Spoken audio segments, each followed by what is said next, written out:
to um,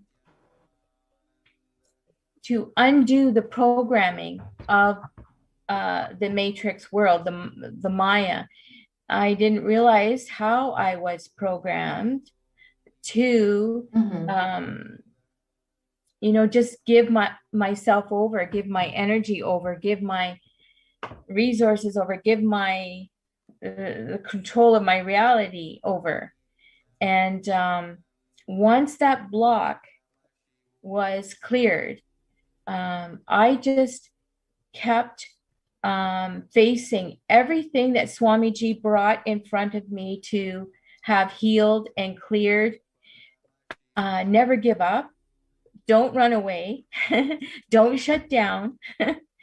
But I just dropped all my fear and anxiety and uncertainty at Swamiji's feet Mm-hmm. and just strongly, in a mature way, faced every single thing that was brought for me to clear and heal um, and complete. Absolutely. Because the benefit is Swamiji, Paramashiva Parashakti, completes all incompletions, past, present, and future, and negative side effects. So you can create your new reality. So you Absolutely, can Mel. live that new reality. Absolutely. And what would you say to all the viewers out there, especially women who might have been in your situation or who have experienced, similar situations as you? What would you say to them now who are listening? How would you, what kind of guidance or advice might you give them in their situation? Don't give up and be strong to face what you need to face. And how do you think that Swamiji would be able to help them in their situations? How he's helped you? How would you tell people to connect to Swamiji? How would you tell them about Swamiji's blessings and how they can be helped by Swamiji? Well, um, there's so much. Where do I even start? Um, the oneness capsules made a big difference for me. It's instantaneous. And the clearing of the karmas. I did the Nishakshara Shanti Homa at Houston and had a big, incredible shift after that. The pujas, giving gratitude, um, all the things that Swamiji provides.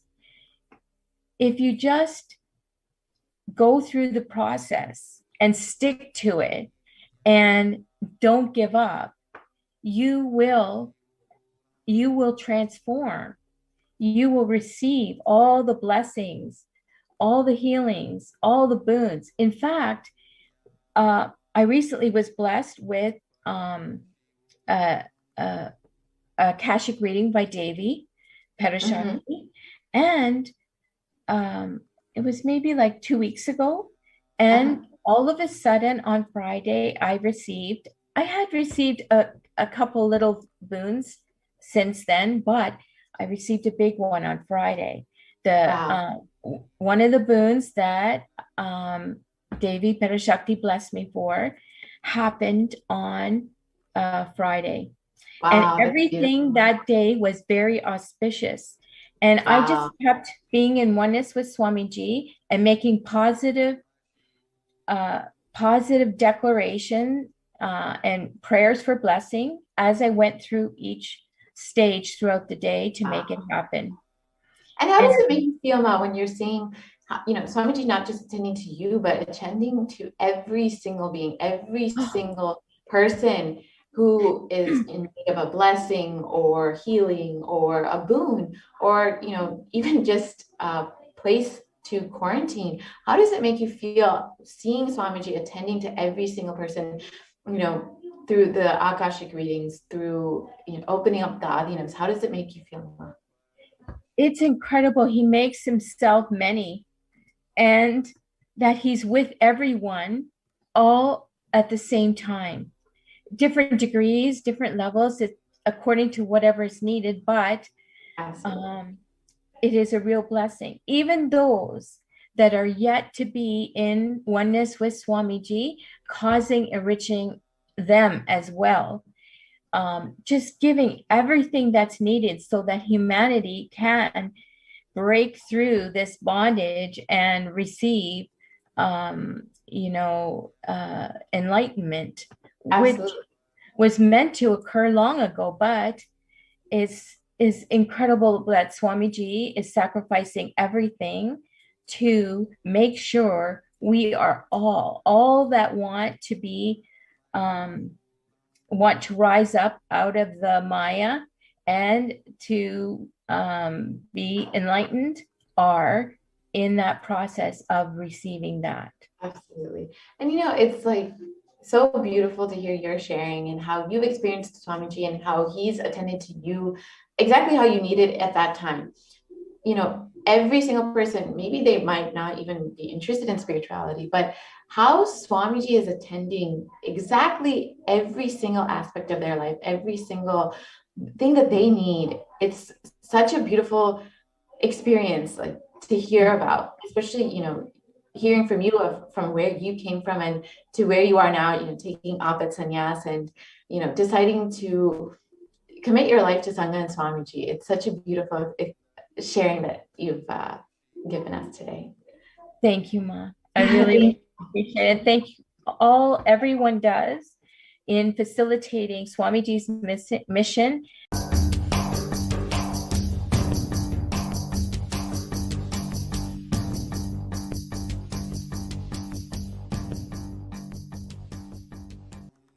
Welcome back, dear viewers. Today, we have joining us Ma Aishwarya Murli from India, who is here to share her experience of Devi Parashakti Akashic reading. Nithyananda Ma Aishwarya. Nithyananda Ma. Nithyananda Ma, thank you so much for joining us for the live sharing today. So what is it that you are here to share with us? Yes, so actually, Ma, I have been seeing the Devi Akashic readings. They've been happening for around a month now. And I was attending it and I became a member of the channel, YouTube channel, so that I can post something. Even though really I had nothing as such, I felt even like asking to Devi. I still wanted to just say present, So every day I will just say something in the chat, right? And I saw, okay, Devi is really like ferocious, that she's really coming very direct and telling everything without beating around the bush at all. Okay, so in a way, I was a little bit like intimidated about that. Of course, she's mother, so there's no incompletion, but it's just like, oh God, what is she going to expose about me to me now, right? So, but still, even then, I was just doing it simply, whatever, like just putting my presence there every day. And then after a point, I was like, but Devi is not responding to, that thing of taking your name and addressing you, it gives a completely different feeling altogether. So I was really craving for that. And I was like, what is happening? Why? What is this? What's going on that I'm missing this? Right? And then just a few days ago, Swamiji came and gave a live satsang after so long. And he gave this instruction and said that even if Devi is, doing boo-boo and frightening you and everything, she is only doing absolutely right for you. Don't be frightened about if she speaks, she scolds also, don't bother about it.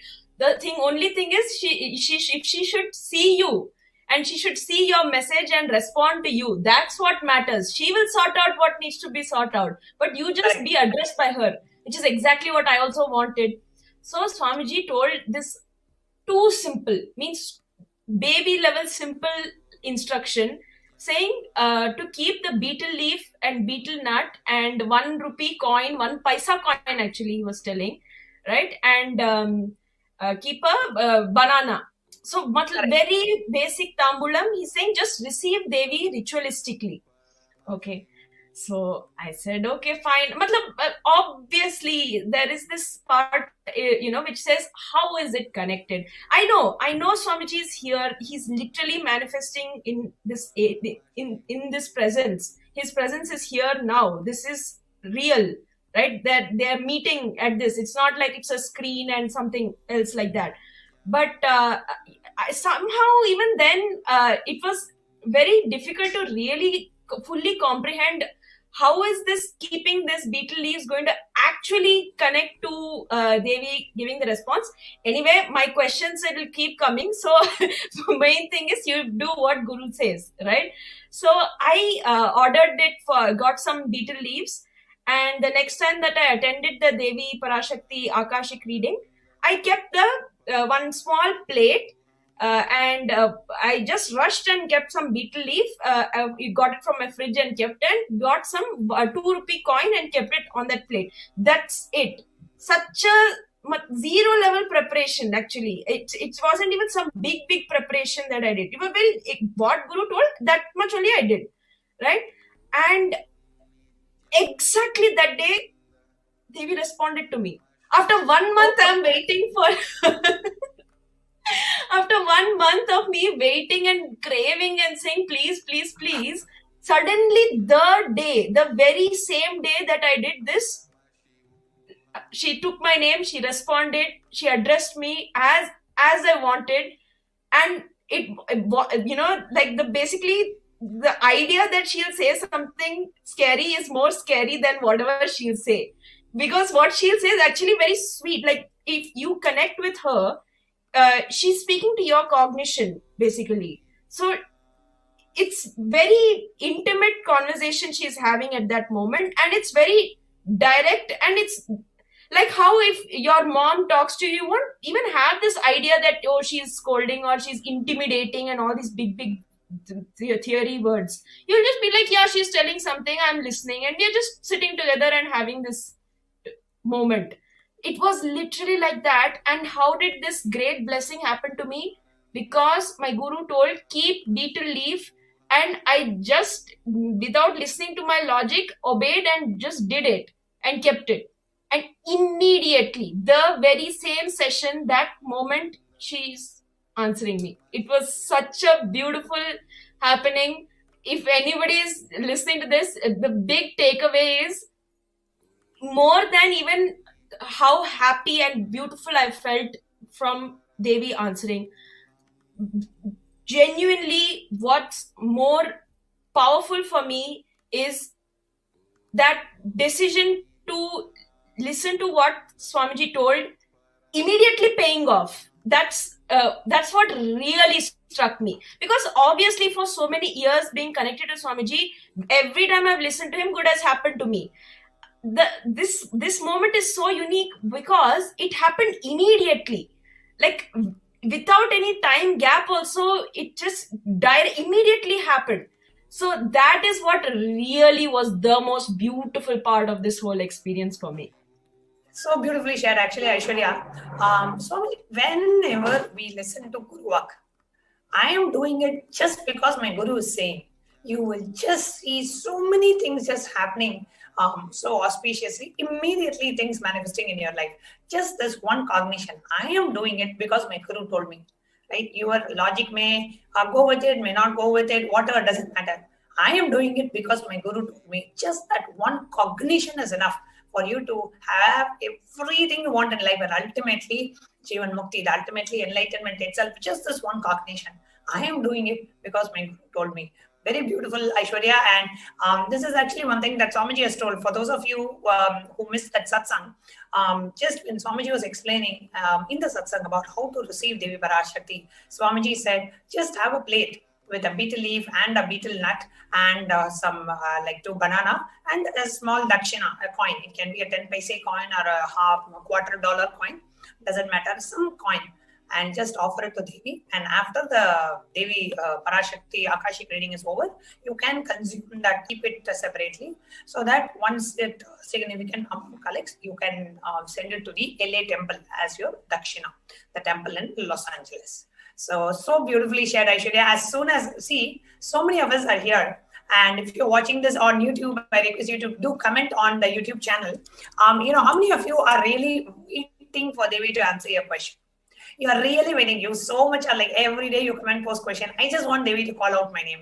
I really want Devi to respond to me. I want Devi to connect with me. I want Devi to Parashakti to answer my questions. I want the Cosmic Mother to just call me daughter. I just want the Cosmic Mother to call me son. I just want her to tell me that she is there for me. Something we will have.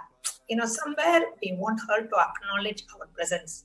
We want us to acknowledge her presence in our life. We want her to acknowledge our presence in her life. We just want Devi to call my name. I just want to hear how it sounds when Devi calls my name. What kind of experience I get inside of me. So many of us have this intense yearning. So all you need to do is simple. Just get 2 betel leaf, 1 betel nut, 2 banana, and a $1 or some coin. Just keep it in a plate. And just sincerely, Swamiji said, all these, without these rituals, it becomes an unconscious act. So when you actually do the ritual, every time you bring back that emotion, you bring back that bhava to connect with Devi, and you feel that she is real. That is what happens when you do these rituals. So these rituals are to break the monotonous, unconscious. At some point, you just keep seeing the screen. You just take it for granted. You don't realize that, what Devi is actually landing from Kailasa. Being from Kailasa is coming and she is calling my name. Imagine in the whole Prapancha and in this world of 7 billion people, your name gets called. When Devi Parashakti lands from Kailasa, she acknowledges your question, she answers, how does it feel? It feels so special. You feel like Brahmanyam Bahuputratam. I am the favorite inheritor of the cosmos. I am her favorite. She called out my name. She called me daughter. Whatever it is. However she connects with you, you just feel that love. You just feel that warmth. You just feel that affection and that grace of Devi Parashakti. So beautifully shared, Ma Aishwarya. Anything else would you like to share? Yes, Ma. Literally, this is something which is incalculable because it is too small an action. I was sitting in the same way, cleaning my room, preparing the space in the same way. Only thing different I did that time was what Swamiji told, keeping these items, few ritualistic items, that's it I did different. And it actually made such a big difference in the what happened and even in the way I was receiving it. Like, it was so much more intense that I was receiving with like tears dripping down my face. It was so powerful, and the action actually what it did is no way proportional to the result which it actually brought. So definitely, like when we get these kind of small instructions, especially, let's jump into it and do whatever Swamiji tells. It's so fun and it works. It literally works. Beautiful, Ma. Thank you so much for sharing, Ma Aishwarya. Thank you so much for coming live and sharing your experience today. Thank you. Nithyanandam, thank you. Nithyanandam.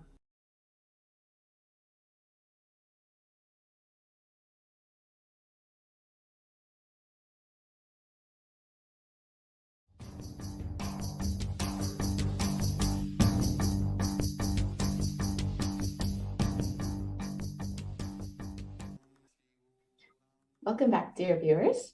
My name is Manitya Purnipriyananda, and I'm a Brahmachari of the Nithyananda order. So today we will be entering into one of the most exciting segments of our show. It is where people will share their personal experiences of Devi Parashakti. Every day, Swamiji is attending to devotees, disciples, and all beings through Facebook, Twitter, YouTube, Instagram, and all our platforms, and making himself available to humanity to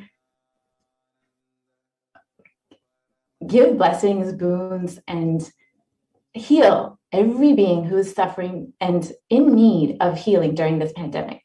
Today, we have 2 exciting sharings available. One, we'll start with Ma Gayatri, who is from Canada. So, Ma Gayatri, can the NTV operator please project Ma Gayatri? Thank you. Nithyananda, thank you for having me here. Welcome. So you can please share a few words about yourself, about who you are and how you met Swamiji. Sure. Actually, thank you for bringing me here because I've never met Swamiji ever. And so this is really interesting that I've just the first time I actually visited the Ohio temple was in 2015. And that's how my association with Swamiji kind of started. Wow. It only, yeah, it's crazy. And I've just been very blessed because somewhere along 2018, I really got connected to more people in the Sangha.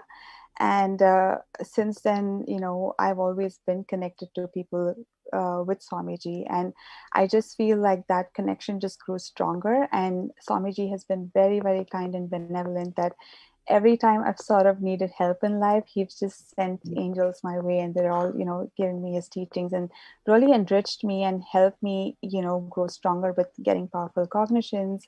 And my Deborah is also there. She's also been one of those acharyas who's really been very kind and benevolent with me, and really helped me have powerful cognitions and really have a shift in life in general. So that's how my association with Swamiji started, and just grew stronger from there.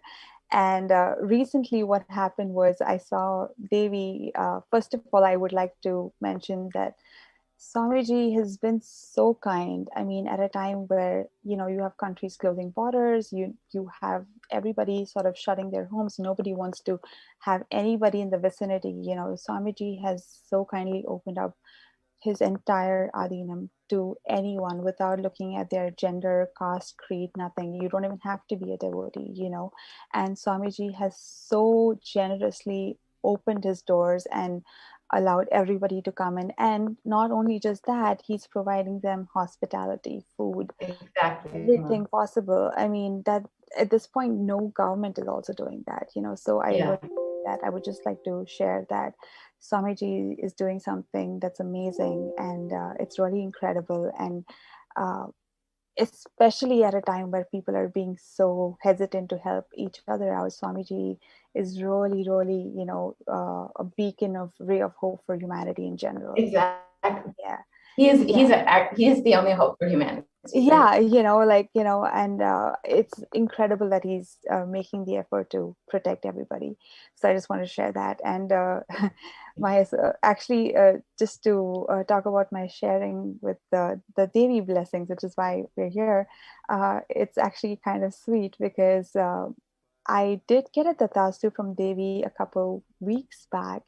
And I saw, and Devi was so kind and benevolent, and she gave me a tatastu. But there was somewhere I kind of wanted, obviously I'm being greedy, yet I kind of wanted Devi to have a conversation, because I was like, Devi, you're calling everybody Chalamagale. I'm like, what about me now? So I literally was nagging everybody who would listen to me, saying like, how do I get, attention? And so actually Manyanatma was like, why don't you try to go via the Kailasa .com, the kailasa.org, the website. And so I was so genuinely grateful, because not only did Devi bless me for what I asked for, but she went above and beyond and, gave me so much more. Was not even thinking about the things that she blessed me. I was not even thinking of asking for that. I had written an essay to her, like, I want this.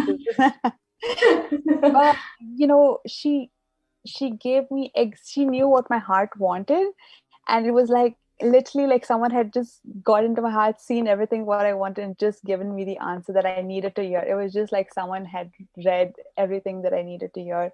And so sweetly. And how did that make you feel, Ma? I was beaming. I couldn't stop. I have the recording, which I keep looking at. I've been like non-stop, constantly just playing it back and forth. And I'm like, okay, this is just great, because as you can see, I'm really smiling, and it was just amazing.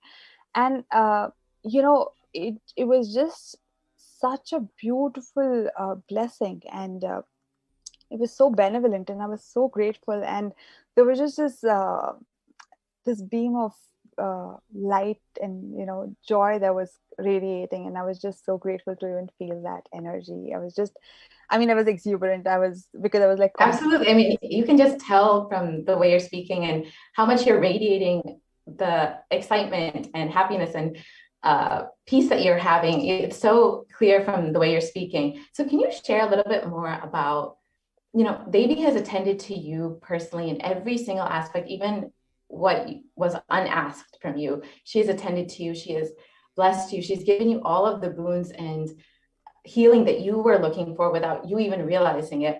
So can you share a little bit about how you felt when you heard Devi Swamiji attending to every being, every person, every day, day in, day out, nonstop, how you felt hearing that, making Swamiji, how Swamiji has made himself so available to humanity to heal them, bless them, and give them anything they need during this time of crisis. Exactly. That is one of those things that's very, that's very kind and benevolent of Swamiji, because he is just so merciful, because example for me, I have never seen Swamiji in person. So it's not like I've even attended the IA programs or any program for that matter. I've only attended the online programs, and I have not really done anything great to even be receiving this boon, to be honest with you. Like literally, so when Swamiji attends to people like me, I think that's incredible, because he's not just doing that to people who are in the Sangha, but he's just extending himself above and beyond to everybody. And not just that, it's also very individualized, it's personalized to what people want. It's not just a general blessing saying, okay, it's exactly what people need to hear. And it's the blessing also comes, I feel, with a healing, which is so much with his, when he takes your name, I feel like you're healed, he's good when he says that. And I just think that I just have gratitude for, because words are failing me to describe what he's doing. But the only thing I can say is I just have immense gratitude, and I just have love and gratitude for Swamiji, because I don't know what else to say, because he's just so merciful and benevolent, Absolutely. And it's really beautiful to hear that you've never met Swamiji, you've never done a program, but Swamiji knew exactly what you needed and exactly how to attend to you and exactly how to give you the blessings that you want, and even what you did not ask, he gave.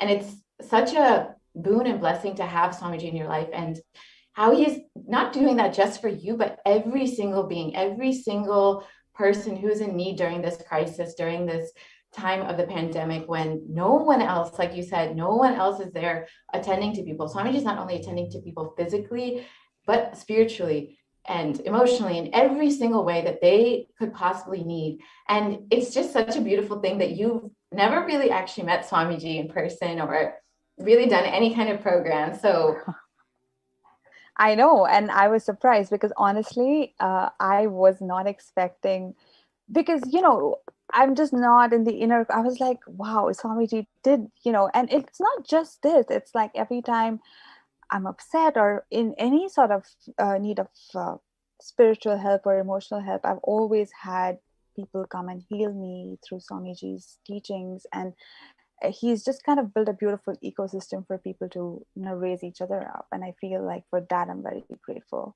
because especially in today's times where so many people are going through so many mental health issues, I think Swamiji is building Kailasa for creating a beautiful ecosystem like that to help raise each other up, So for that, I'm very grateful. Absolutely, Ma. Yeah. And can you share a little bit about your background and your maybe a little bit about yourself and your career, etc.? Sure. So I'm a Tamilian, and I'm from Bombay, but I was raised in the Middle East, actually. And my background is actually in fashion. I did my master's in New York, and I was working in fashion in New York. And I recently moved to Toronto, and I actually moved in the middle of the pandemic. Which is why I'm grateful for the ecosystem, because that's kind of when in 2020 was when I really connected with other people, and really with the Canadian Sangha. to say. And it was really amazing because up until then, I only had a few friends in the Sangha who kept me integrated to Swamiji. But when when I really came to Toronto was when I got really integrated. And so my background has been mostly in fashion. It's got nothing to do with anything with spirituality. Obviously, I was raised in a typical South Indian upbringing. So I was, I knew all the prayers, and like I knew Bhagavad Gita and Vishnu Sahasranamam, but I never really knew uh, the aspect that Swamiji teaches is also very practical. The things like completion, the things like, they really change your life. It's not just chanting mantras, but it goes above and beyond that, and that Absolutely. I didn't have in my life. I did have spirituality, yes, because I've always kind of been spiritual, but I've never really, in my background as a career, did not have any spirituality in it, Absolutely. and I always felt a void because of that. So I was very grateful because Swamiji not only really gives you the spiritual aspect, but it's very practical. It's basically unlearning so much of the conditioning that the society puts in, and I didn't know that I had these conditioning even, so I was like, whoa, I just did the Paramashivoham program recently, and I have 4 books of completion to be done. But Wow. that's the load that the society kind of puts on you, and we don't realize that. For the longest time I was unaware of my patterns even, and this way Yeah. I feel like Swamiji really gives you the tools to kind of grow so much more than, and it's like spiritual therapy. I always feel like I'm in therapy, but like it's spirituality. Like Swamiji kind of infuses both, and it's great. And it's so useful, especially in today's time when people are going through so much of stress and so many things going on. Exactly. It's not just one aspect of life. So I feel like that's just where I really connected with Swamiji. And that's really beautiful to hear that, you don't have necessarily a very, a career that's focused in spirituality, or you don't necessarily have you've maybe not even had a guru before this, I don't know. But it's really beautiful that living in New York, living like a fast-paced lifestyle, being in the fashion industry, I'm sure you would never think that someone like you, so young and so, living in like such a modern lifestyle would have such a connection to Swamiji and feel that his teachings are applicable in their life, and are able to relate with Swamiji and apply his teachings. And why I just wanted to ask, for you being so young and living kind of a very different lifestyle than you would think of someone in spirituality. Why do you think someone why do people need Swamiji in their life? Why do you think that people need, especially during this time, during the pandemic, when spirituality, people might feel like that's a secondary issue for them? Why do you think that they need Swamiji in their life? And how do you think he can attend people? I'll say this, I mean, even though I didn't have a guru or anything like that, I come from a really religious background, because I'm an Iyer. So like I learned all the Bhagavad Gita, the Vishnu, all the religious aspects of it. And I think what happens is most people think spirituality is just basically chanting a bunch of mantras and like, going to the temple every day, and that's about it. And, being close-minded is kind of what they box it in. But what connected me with Swamiji specifically was it was more than that. It was teaching you the concept of Hinduism in a way that is really authentic, yes, but also in a way that, it makes you question. It's not just about by hearting a couple of things, it's actually understanding the essence behind it. Like I've been chanting Bhagavad Gita since I was a kid. I never knew the essence of the 15th chapter. When I heard Swamiji, when I heard them translating during the Maheshwara Puja, I was like, wait a minute, this makes so much sense. That I had heard my parents, like my dad, saying Advaita, but as a child that concept itself is very far-fetched. I didn't understand it. Swamiji kind of breaks it down and like spoon feeds it to you. in a way that's digestible. That's how I would put it. I was in pain, and I've had chronic pain for over a decade at this point. And if you go to a doctor, they're very quick to give you all kinds of medicines. And I used to have a lot of pills, but what Swamiji really tells is he kind of points out where the pain is really coming from, and that shift nobody gave me, and for those things I'm grateful for, because it's not just about it's more than just religion. It's more than just, it's a way of living, and that itself is beautiful. It's not about it being religious in a sense. It's so much more about being spiritual and understanding your life, every aspect of your life. It's just like how we think, how we eat, how we sleep, all of those things.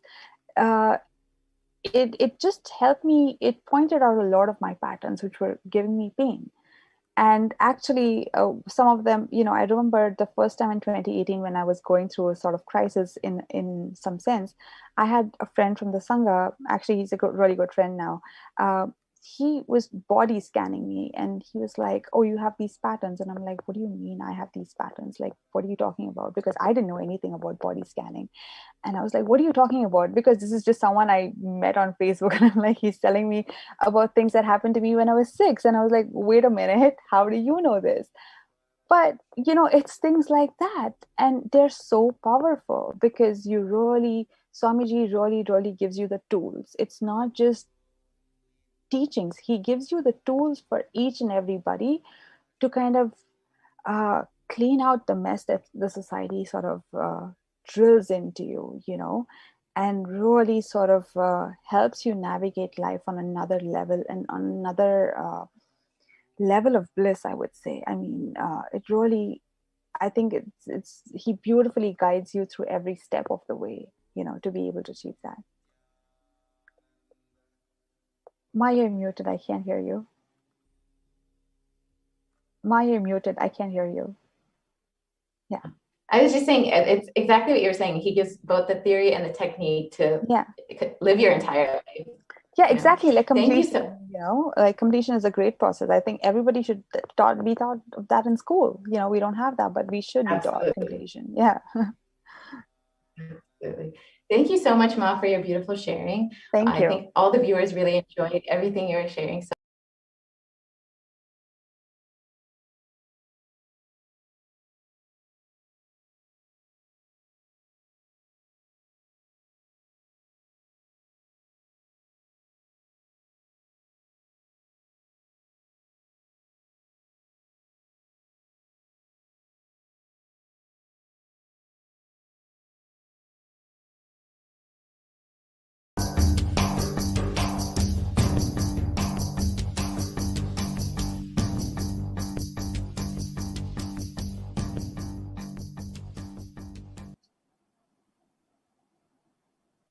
when we're waiting for Sonali to come live and share her experience, if you are somebody who received your Akashic reading, and if you would like to share your experience live on Nithyananda TV, you can email us at contact@kailasa.org. Send us an email.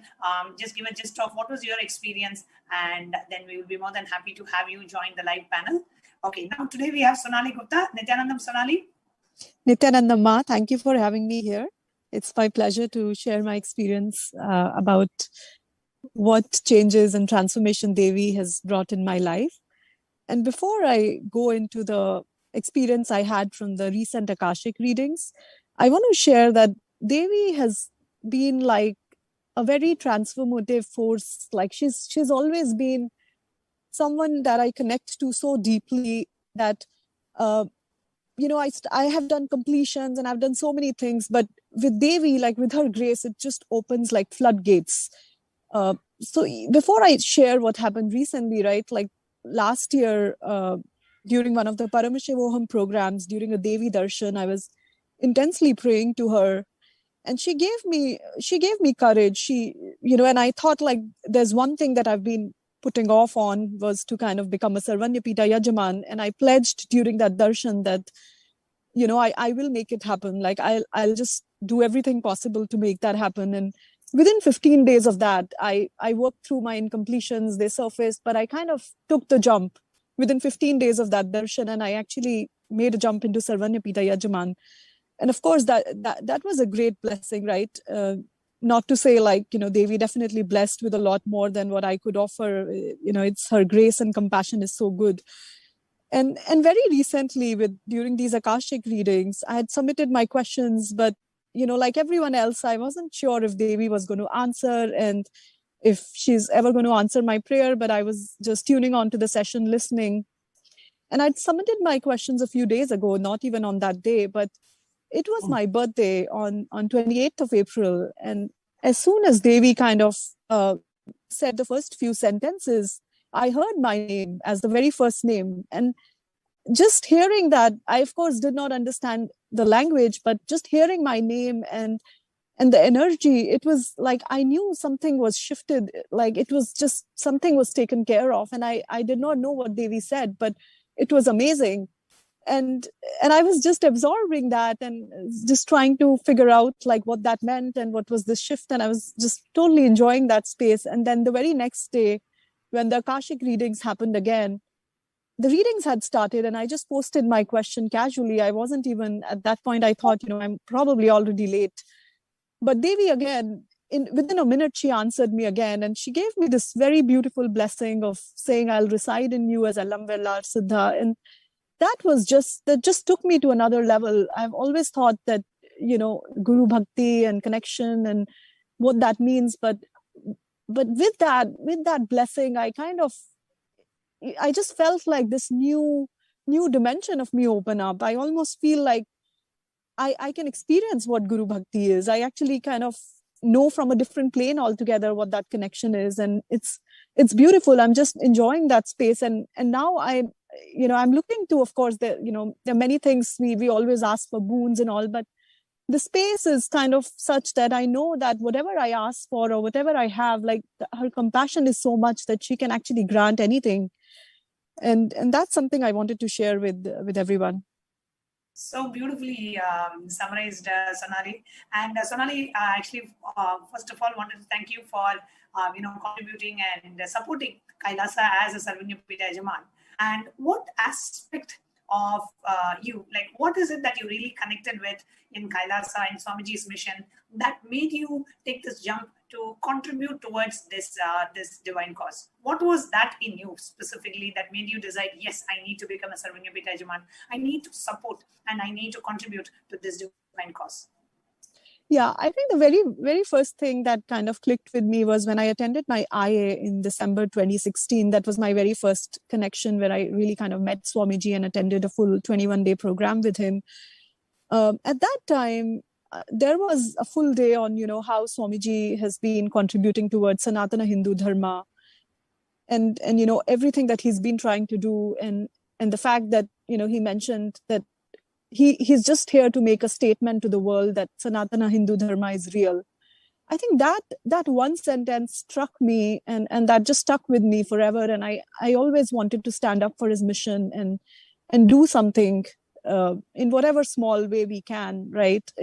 I think it's also Swamiji's way of making us realize our true potential, right? We, as so many people have said before, you cannot really give to him. You can only get showered. But it's about taking that action and standing up for and saying yes, right? Saying yes, that I want to stand up for it. And that's what I wanted to stand up for. And I want to continue doing more and more, right? So Devi has shifted me to a space where I really think that, that I can feel that the real purpose of life is to really kind of continue to give and continue to just do whatever I can for this purpose and this mission of Swamiji's.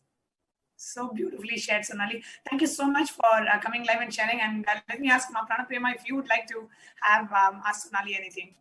Yes, I just have one question for you, Ma Sonali. First of all, thank you so much for coming live for our viewers.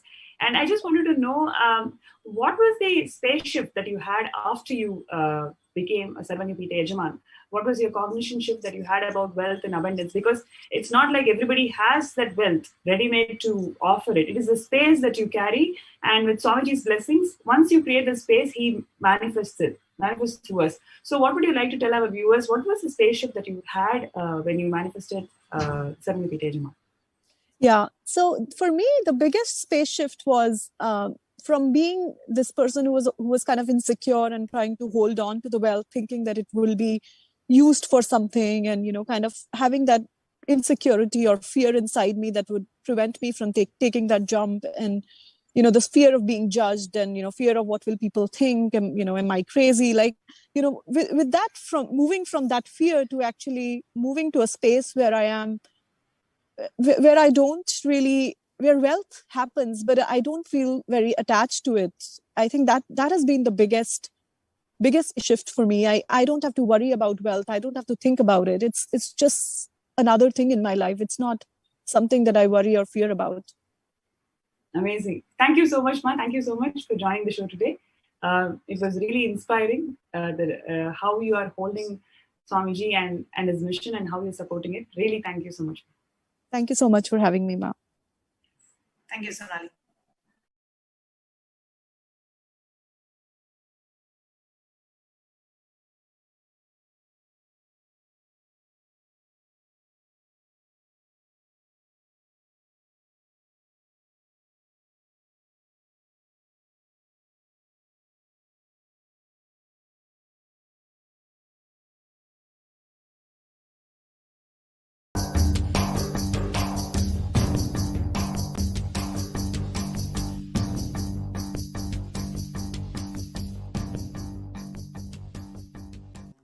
So joining with us today, we have Manitya Shivananda, who has been with Swamiji for a very long time, because actually since the time, she is one of the blessed beings who got to witness the Leelas of how the Supreme Pontiff of Hinduism worked one at a time, and built Kailasa from the scratch.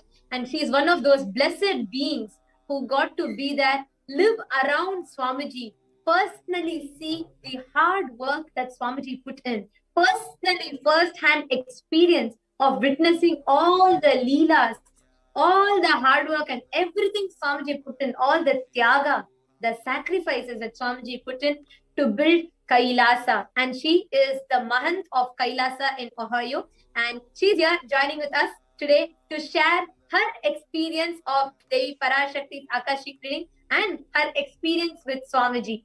Nithyanandamma. Nithyanandamma, am I audible? Can you hear me? Yes, you are. And would you like to start with introducing your name, where you're from, and also how long you know Swamiji for? Yes, Ma, it's a pleasure to be here sharing with you all. I've known Swamiji from 2004.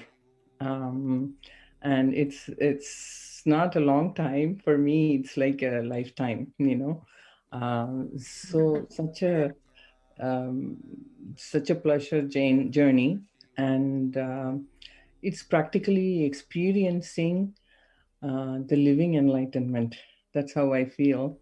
And he takes you through all steps. I know where I started from and where I am now. And practically every step of the way, Swamiji guides you. And whether you are close by him, whether you're living next to him, or you're so 10,000 miles away or miles away, his energy guides you. That is my experience. I am in Ohio, Kailasa, Ohio. It's a beautiful temple gifted by Swamiji. It is the first temple that was gifted to the humanity outside India. So we are and the deities there, the main deities, Nithyanandeshwara and Nithyanandeshwari, are practically carved by Swamiji. He himself. Wow. So it is just when I see him, or even when the people see him, they literally see him there and his energy there. It's the master's presence is there. Even today, even now, it is there. It's been 15 years the temple open, and it is on a beautiful river base, and Shiva is sitting. It's a sight to see how. And the time when at that time the mission was forming, so we had it's like almost like it's a Devaloka event. That time when Swamiji inaugurated, still some people say that they cannot forget that how they were practically. I felt like I was floating on the air. Wow. It was like that, and with the serene looking, and such a beautiful thing. So, we have come a long way from that. All of us have grown who stayed with Swamiji, especially I feel like I have experienced how, as a human being, I have grown from all the, what do you call, the samskaras, or your incompletions, or whatever your patterns, and step by step how he took us as a Nijavatara. It's like living Wow. Krishna now. Living with Krishna. Absolutely. Yes, and how in those days I read that how people will feel Krishna no matter where he was. That's how it is. We can be living in US, but still everything is happening for us here, it's as a temple. And the temple, I was born and raised in the temple environment. My parents owned 100-year old temple, but I did not know the context and also how to live with that. Temples are the base. Swamiji taught us that the temples are the base. Nithyananda, sorry, Ma Shivananda, just sorry, Ma. I think your audio is going a little softer. If you could be a little bit more louder. Okay. If you can just talk a little bit more closer to the mic, or a little bit more louder, everyone will be able to. Can you hear me now, Ma? I increased the volume. This is a little better, yeah. Okay. So, temples are our base for enlightenment.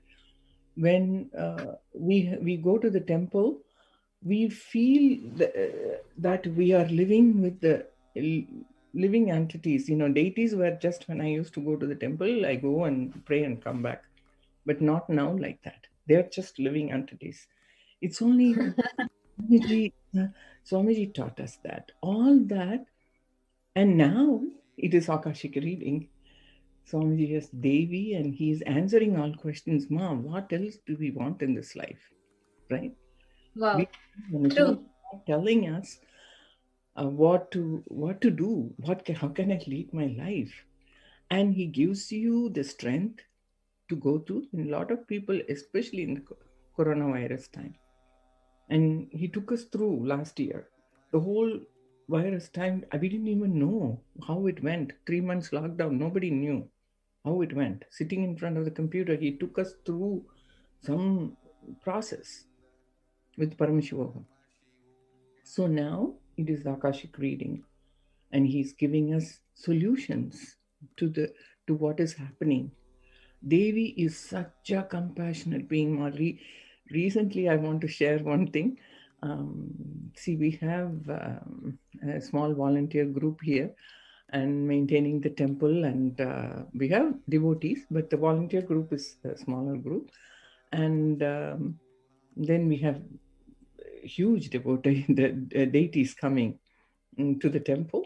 And I'm thinking, how am I going to make it happen? We want to do like Kumbha Abhishekam, and how can we make it happen? I was like almost, then I said, why should I fear? I should ask Devi for blessing, right? So I write to Devi, and I don't even know whether Devi will answer. I was just praying. And sure, Devi answers, and I don't know whether you all saw it, such a big blessing. Wow. When I got that blessing, something like I had so much energy. I don't know where it came from. All that energy, I can do this. Make it happen. See, like Bhagavad Gita, in Bhagavad Gita, Krishna says, you do the work and I'll make it happen. I'll take care of the results, right? That's literally happening in our lives. I'm sure you all experienced. I am experiencing through temple. So you just have to say yes. And I have been saying yes to Swamiji whenever he gives me and that is what expands me every time I share with the volunteers how when you say yes to the master, how it expands you. And he takes care of everything. You don't need to worry about how the process is going to do, how much result I'm going to get. Nothing. You don't have to worry about it. You have somebody backing you up all the time and looking over you. Literally, ma. Whether I'm driving a long distance by myself, which I never did before, or doing anything, I see why I have to fear. He's with me. Why I just have to do the step and he's doing it, right? So so that's what it is, ma.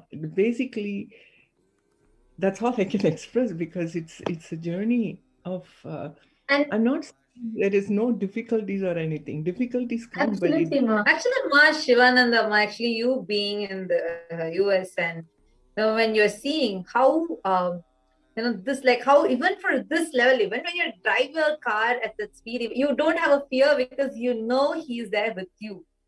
Now, talking with this, how do you feel about when he is doing this such immense humanitarian effort for protecting people from COVID-19? What is your view on this? What is the experience on this?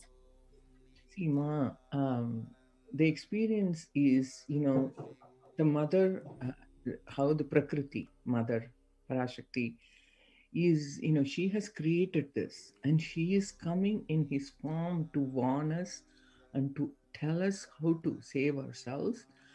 And all we have to, he says, you can go to your Adinams, like in Kailasa right now, Adi Kailasa. For people in India, you go there. I have made a ship and I am there to save you.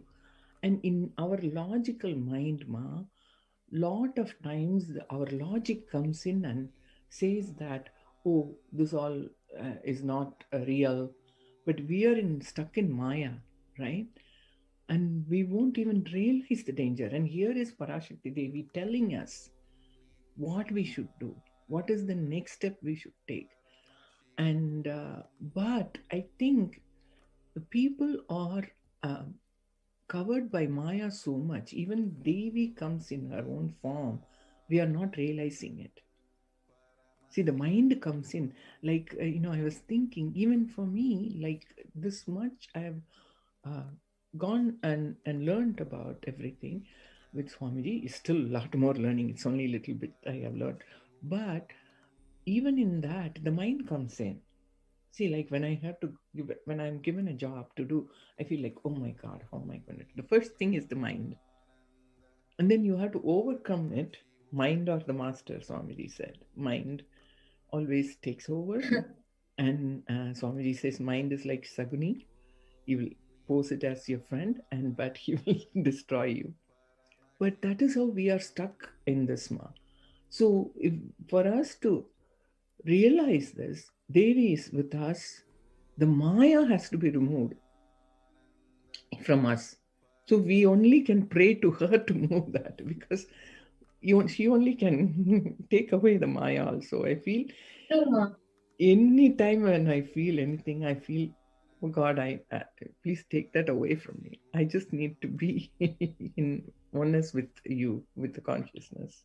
Actually, Shivananda, and just listening to your sharing, this makes me a little bit more curious to ask you this one question because we have so many viewers. We have Sanjay Vekaria, Ayya, Ma, Asha, Ramdat, all of whom are responding. They're saying what a lovely sharing. They're able to resonate with you so much as to how Swamiji is with each and every one of us. I just have one question that I would like to ask you. Given that since 2004 you have seen Swamiji, and actually the first ever temple that Swamiji built outside of India was in Ohio, which is where you are leading right now, and you have seen how the temple happened from the scratch. How Swamiji built the temple from the scratch. So I just have one question on this. Seeing from that, from 2004, all the sacrifices that Swamiji did, all the tyaga, all the amount of responsibility Swamiji took, the hard work that Swamiji put in as an incarnation, not just removing us out of Maya, not just giving us a spiritual protection, but even at a very physical level, attending to our basic needs, like doing annadan or doing the like conducting homas, rituals, everything, like sitting and carving a deity. And even in Ohio, like the whole Prana Pratishtha, how Swamiji himself sat and performed the homa, everything. And so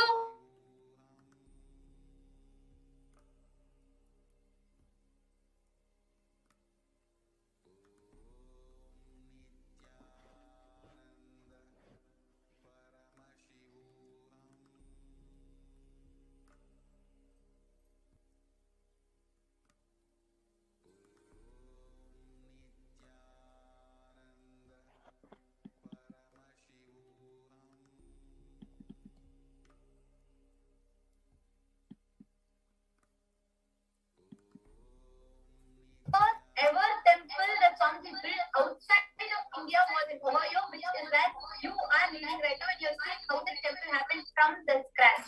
How Seema, so I just have one question on this.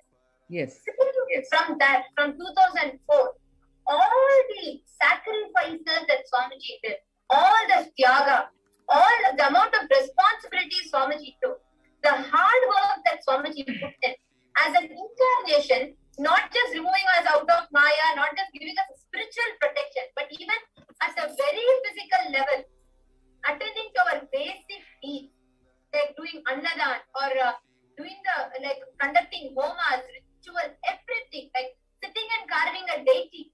And even in Ohio, like the whole Prana Pratishtha, how Swamiji himself sat and performed the homa, everything. And so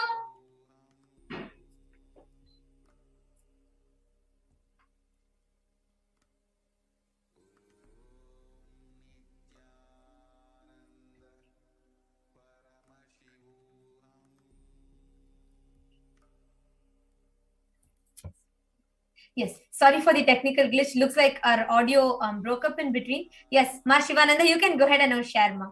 Yes, Ma. See, the how even to bring the temple. See, every time he has to build it from.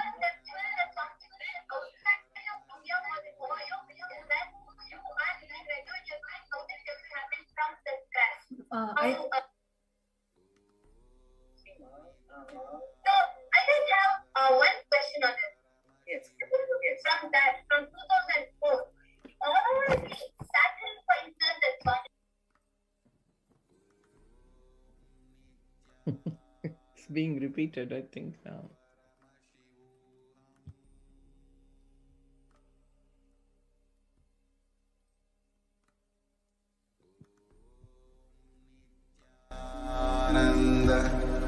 Paramashivoham.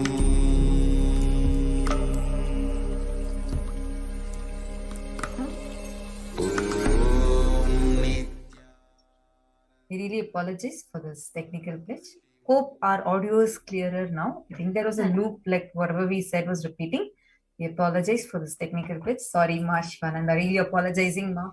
Looks like even our computer became curious to know and it kept repeating the question on loop. So yes, Ma, I think now you have to share with all of us and tell us your journey, and you can answer the question. Yes, Ma. So even to bring the temple, Ma, it's not like a regular temple. You have to really bring for us to understand the basic understanding of deity, temple. He really taught us one by one how to even dress up the deities, how to clean up. I mean, our temples, you seen, they're all so clean, how deities are respected so much, and how we live with the deities.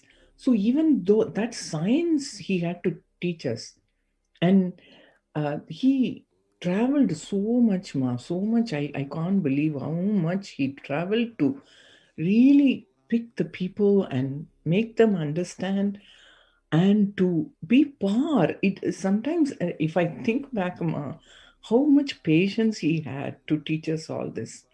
And we were like ignorant people. Even now we are ignorant, but how much he has to show us step by step. He came to our level, Ma, our level, to make us understand. We are stuck in Maya. He comes to our level and attend to this nitty-gritty things. Ours, my backache, my neck ache, these are all our problems, right? But he took care of that with the minute level and took us. I mean, I have traveled with him.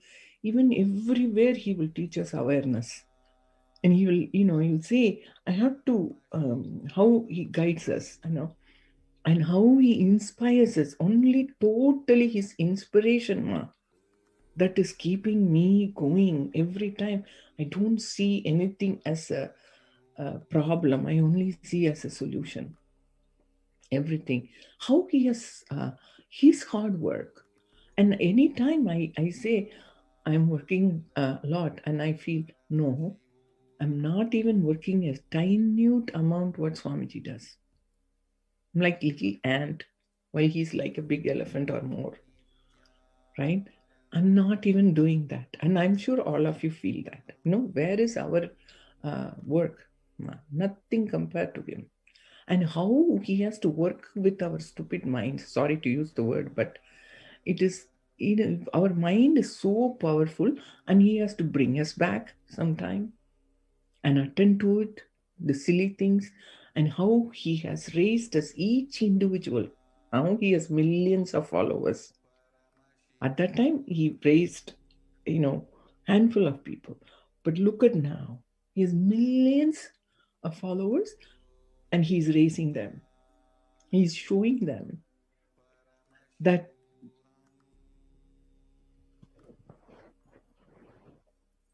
Ma, I can't hear you. I can't hear you. The audio is not audible. Hope it's coming now, Ma. Hope the audio is coming now. Yeah, now I can. Yeah. Sorry, actually, just like how so beautifully you are sharing, right? Like from, even starting from a deity, how he had to teach, like how even that minute level, one by one at a time, training them, putting so much of hard work, doing sacrifice of everything else, just focus just for saving humanity. Today, this large ship that he has built, the conscious ship he has built, just to save the lives of so many, literally save humanity. He is the only hope for humanity. How are you feeling about, I would just like to hear from you, Mom, because you might be seeing like how this COVID came and disrupted the whole world order has changed, and it is literally, it has taken a toll over the world. And also, I would like to add just one point. What you're asking, about this whole COVID, and one important point that Ma Shivananda made, I would like to highlight is she said Swamiji is not just taking care in the spiritual level, but also coming down to our level in where we exist, in what we do, teaching a simple awareness or attending to us the basic nitty-gritties and details. From that context, as Ma Tatsupriya is asking me about the COVID, how Swamiji has opened it up, I would also just like you to add how you see now. You are sharing, right, how it is not just handful of people, it is millions of people that Swamiji is attending to. How do you see this whole, how Swamiji has opened up all the Kailasas for people, attending to the most basic needs, right from providing internet to people, for people to continue their work from wherever, whatever they are doing, continuing their work from home, living in Adi Kailasa and quarantining there. So actually, like what I was also going to ask is in similar lines, because you will be seeing a lot of deaths that has happened due to COVID. Like literally the whole thing has changed. The people whom you would have interacted with earlier, suddenly you would hear the news, their father died, their mother died, or someone close to them died. And it's like, especially people like living as an NRI, meaning and non-residential Indian outside, like in the US you're living, and knowing about maybe the relatives or people who are in India. all these different situations that are happening. And at this time, when everybody else has closed their doors, every country is literally shut their doors for India, right? Yes. Like there's travel restrictions, telling no, there's no solution, literally. It is even, despite of the persecutions, Swamiji is the only one who has opened up all his own homes for saving humanity. Now, just like the point that you shared, how he comes down to our level to protect us, to save us. Would like to hear from you. How do you see this whole like scenario that's happening right now?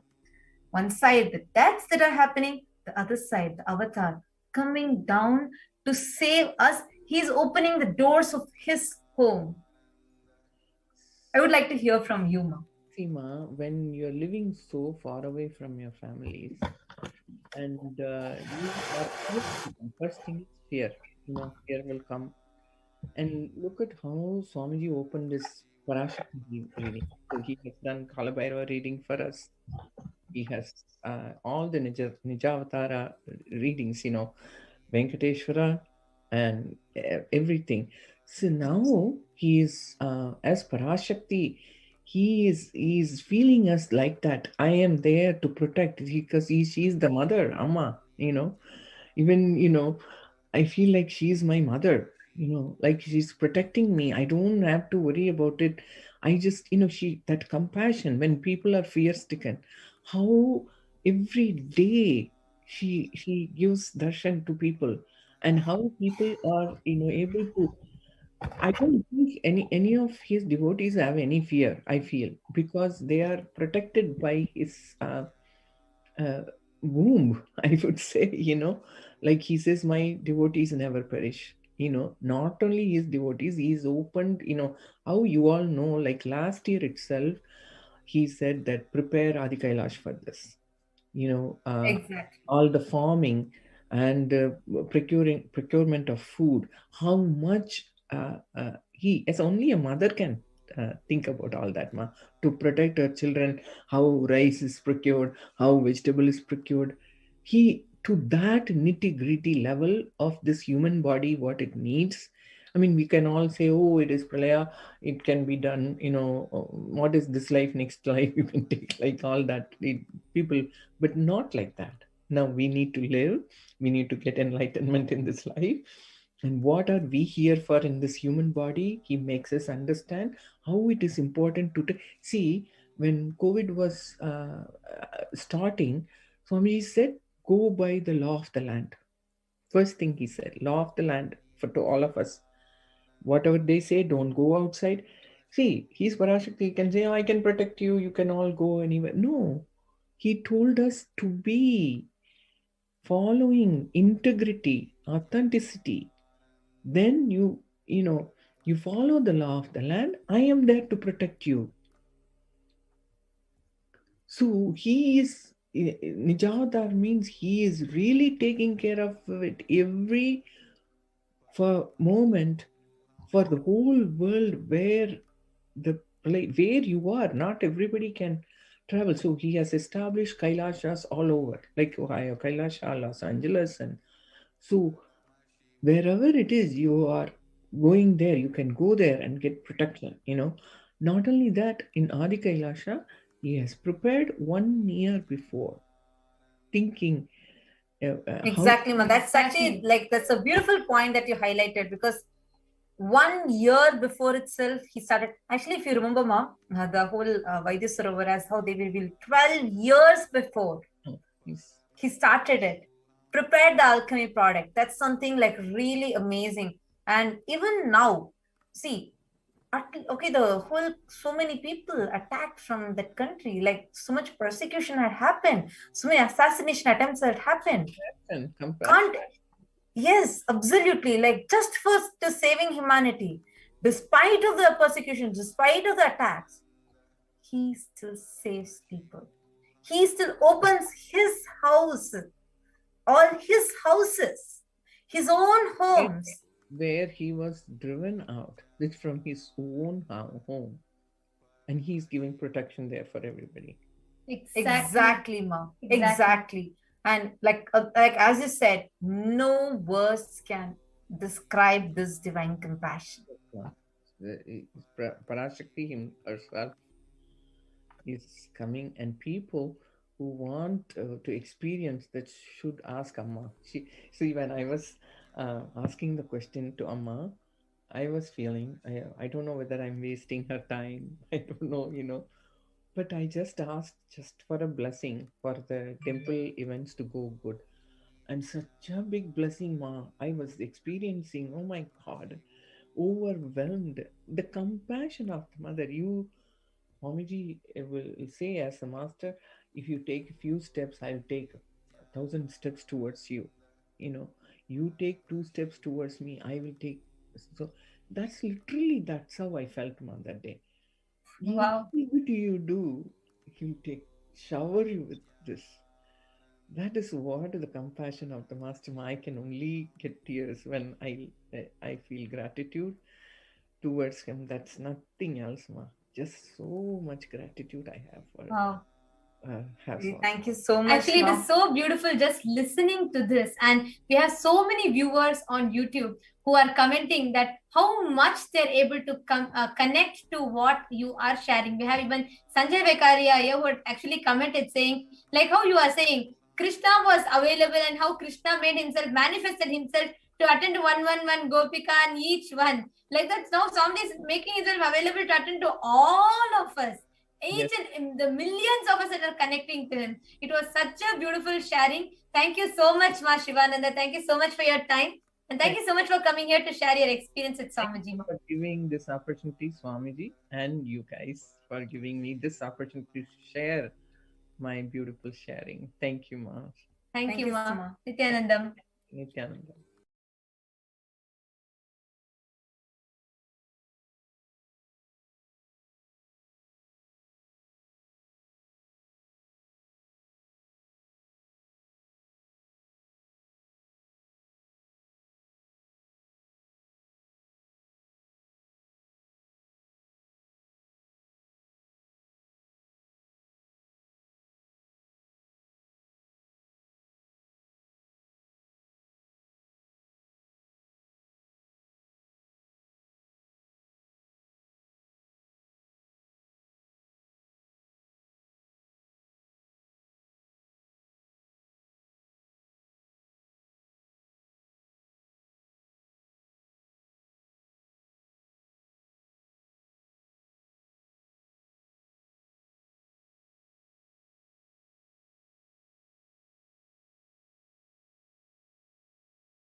Nithyanandam.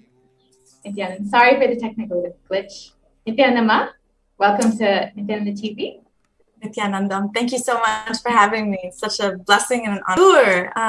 I'm from the Midwest Sangha. I've been with Swamiji for about 4.5 years. I am and it is all because of Swamiji. I've been blessed so abundantly by Swamiji that even words cannot describe.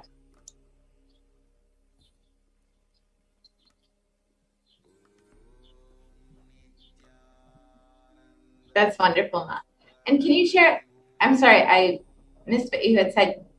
Can you share a little bit about your backgrounds and what you do? Sure. So I work with lots of different people. I work with plant medicine. I consult with people about different ways of improving their health and wealth abundance and how to improve their life by taking a spiritual approach. I call myself a spiritual entrepreneur because I really enjoy dabbling in many different things as long as it's to benefit humanity. This is my mission, my goal, and it is all because of Swamiji, every single bit of it, every step. That's beautiful, Ma. Yes, Ma. Ma. So how did you get connected to Swamiji, Ma? Wow, that's like a love story. Such a beautiful love story. Swamiji just enriched my life so beautifully. I saw him on a YouTube video in November of 2016, and from there it was just incredible. I just had to meet him. I just had to be in Viditi, and I made it happen the following year. And I was able to spend, a 21-day inner awakening with him and 2 other beautiful, incredibly beautiful people. And so many of them I still have the beautiful connections with, and we speak often, very often. Such a beautiful, beautiful space. He uprooted me, uplifted me out of my life. I really strongly believe it was a very low vibrational space, and just knew that I needed to be in another space altogether. Wow. So uprooted and shifted me out, shook my life around. And in 1 year, the whole life exploded, and just blessings after blessings after blessings, and so many beautiful, powerful cognitions landing and guiding me to the next step. So each step, each layer was discovered right before him. Every time I talk about him, forgive me, I'm like a big baby. All I want to do is cry and tell him how much I love him. That's beautiful, Ma. It's his love showering on you that is making you experience your love for him. Yes. Yes, Ma. Yes. So can you share a little bit about your experiences either with Swamiji or, like you've said, in the past 4 years, you've had such a huge breakthroughs in your life. And then, of course, with Devi Parashakti herself. So with Devi Parashakti, I didn't have a direct or, a comment or a question answer. However, just like Ma Corina says, it's the same thing. Every time someone is blessed, someone's wishes or boons are fulfilled and we receive a tatastu, it's literally like a tatastu on my heart, on my soul, on my ever being. So I'm constantly being showered. I really don't even have words. It's constant. It's direct communication. Swamiji says, keep his murti in your room. His murti is in my room. And I am legitimately always talking to him, always expressing my deepest gratitude and all of my frustrations, my angers, my injustices that are happening in the world. And every day is like the next, gives great joy to people around me. I feel like the beautiful healing energy that he initiated me with Vinetra, it's like so incredibly powerful. And every day and every moment I get a chance to share, Parashakti is sharing is so incredible, because you don't hear this on, media. You don't hear this in the world. You're not. Yeah. And if you do hear it, it's maybe in a very small mindset of people that are talking about this. Yes. But here we have a huge, massive community that is, effortlessly talking about it and being open and changing their life. Daily we are changing the way that we expand our life by doing mucus detox, by doing our panchakriyas, doing our meditations, listening to satsang, talking to each other, having vakya sadas between each other. You know, it's just is the ability to speak in the name of love and the name of his mission. And he also has empowered my heart to become full, incredibly full, so I can share my love for people and humanity. He's given me a mindset, a business mindset, something I didn't even think I was ever going to do or had it in me to even think about doing, because I was just so stunted in growth. Although knew that, you know, I wanted to achieve all of these things, I just never thought that I had the will or the persistence or the super determinism to make this happen. You know, he gave me these words, these powerful cognitions that I can articulate and actually do. You know, that's the beauty. Yeah, that's really awesome. You are so awesome. You're eloquently articulating his teachings and his blessings in your life, and clearly you're radiating everything he's been teaching. So that's really beautiful, Ma. So can you share your experience during this pandemic, how your life has been so different maybe from your friends or family who don't necessarily have Swamiji in their life right now, and you're still experiencing so many breakthroughs? Sure. You know, I had the beautiful opportunity to work with a lot of different kinds of people of all different kinds of sicknesses and livelihoods. So I've had the opportunity to see what COVID has done to so many people. You know, it's destroying lives. It's creating a fear-based society. It's showing scarcity. But amongst all of that negative stuff, there's still this incredible, powerful space that says, we don't have to live like this anymore. You know, Swamiji has showed us that, you know, he has prepared us so many years in advance with the mindset, with the cognitions to surpass this negative vibration that's coming in super hard. So, you know, just definitely being able to share these beautiful cognitions with people, telling them, you know, not to be afraid, but to clean your body, to eat healthy, to not eat meat, you know, to do all of the things that he's asked us to do, make sure we have clean drinking water, preparing ourselves for the future, but living in the now. And that means being healthy and being cognitively aware and having super conscious breakthroughs and all of these things. So I have had this opportunity to share those powerful cognitions with others. And so when I do feel like, and I have been in the root of the COVID experience, nobody has been affected within my circle or within my community that I know of, except patients that are outside of my own, you know, life, but to see what they might have been going through, to see what their lives were like before COVID, really gave them a perspective, like spending more time with your children, not having the grind of work every single day, realizing that, you know, we don't have to live like this.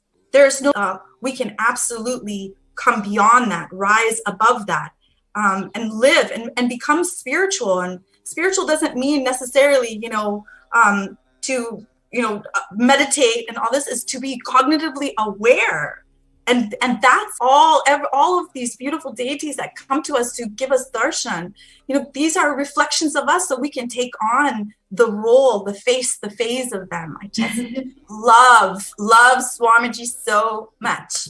And I love my Sangha so much, and I love Hinduism so much. I just feel like every single person on planet Earth should be experiencing this breakthrough in all facets of life.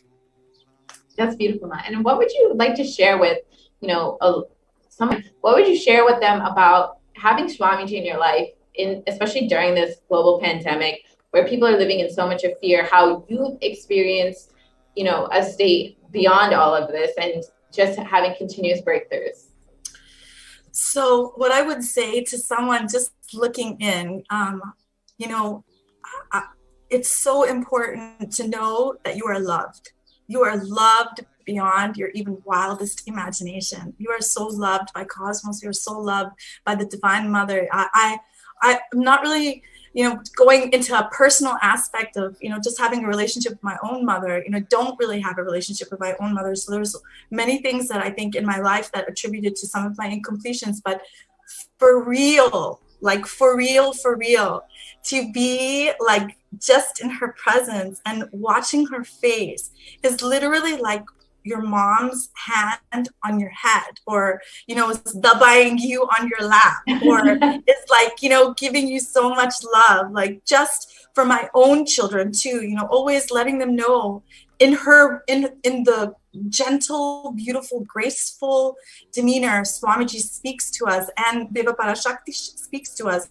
I do and replicate the same thing in my own life. My children are a direct reflection of who I am. And so that in itself, I'm sharing everything that he's sharing with me, I'm sharing with my children, whether or not they're completely in. I'm invested 100%. And eventually it'll get to this phase that the people around me and then the new people that are coming in and people who are watching now, just know that you are intensely loved. You are immensely loved. Your heart is in the palm. I just learned this really cool cliche. It's in the lap of luxury. I feel like Swamiji, it's so beautiful. Just know that you're loved. You may not have a relationship with your family. You may not have a good job. You may not have the best health. You may not have, but if you just believe that you are loved, all of those things will change. Absolutely. And can you share a little bit about, seeing this, how Swamiji's been showering love on every single being, not just devotees or disciples, but anyone. Devi has been blessing any being who's asking or wanting to receive the blessings, and just opening herself up day in, day out, tirelessly attending to people. Swamiji's opened up his own homes, accepting everybody, giving them not just spiritual guidance and protection, but literally physical protection. How does this make you feel when you see his immense compassion? It absolutely blows me away. And I posted it on Instagram all the time. I'm a social media junkie right now, and I'm all about sharing all of this knowledge. And when I saw and heard that Swamiji had opened up his adinams to people, anybody for, triple quarantine, that's huge. That's not like little, that's massive. That's like what billionaires and millionaires should be doing right now. That's what our government should be doing right now. This is what people who have lots and lots of money, because people who don't have lots of money are still doing things like that too. We're still giving to people, but Swamiji, he's prepared this. He's been talking about this for like 3 years, I think. How to change, how to activate, be a part of the Sangha. When this happened, he would be prepared for it. And even though he's not even in India, that's what blows me away, right? Yes. He's doing all of this amazing saving. He's saving us. He's saving our lives. And to be able to protect the people of India, that really blows me away. They were stolen. Everything was stolen from them when COVID hit. Livelihood was stopped. Their jobs were stopped. They couldn't get any medical care. There's political issues. There's all sorts of things, but his womb is open. Yes, exactly. It's the only place where humanity will be able to be guaranteed protection. And living in his breathing space and literally raising during this time of crisis rather than sinking into suffering like the rest of the world. Yes. Imagine the kind of people are going to come out. Exactly. Right? This is the starting of his real ecosystem, I'm going to cry right now. Just thinking about it, like, that's just so incredible. How are you so incredible? Like, you're the most incredible, the most compassionate. You're opening up your home, your womb, your life, your being for us. Exactly. Who would do that except God? Exactly, Ma. There's no words to really describe Swamiji's compassion, and he's literally here to save humanity. And if the sooner we realize that, the sooner that we will raise ourselves, and the sooner that we will be able to receive his blessings. Yes, Ma. And I believe, like all of us, the ones that are outside in the world, we are radiating him also very, very much. Absolutely. And so, you know, we are part of the womb. And so we want to nourish, and we will nourish each and every person that comes into our contact. Absolutely. Absolutely. Exactly, Mom. And can you share a little bit more about, you know, a specific experience that you might have had either in the past few months during this whole pandemic, or even since you've met Swamiji in the past 4 or 5 years, how, you know, maybe a specific breakthrough or blessing or boon that Swamiji has given you? Idea to an invention, from an invention to a materializing, from materializing to absolutely living out it. So this gradual experience, and the greatest part, it never took time. It took ambiance. And I tell people this all the time, like, things can happen when all of the elements are put together and everything is in the right space. It will just happen. So that's the cognition that he gave me. And these are continuous things that have happened.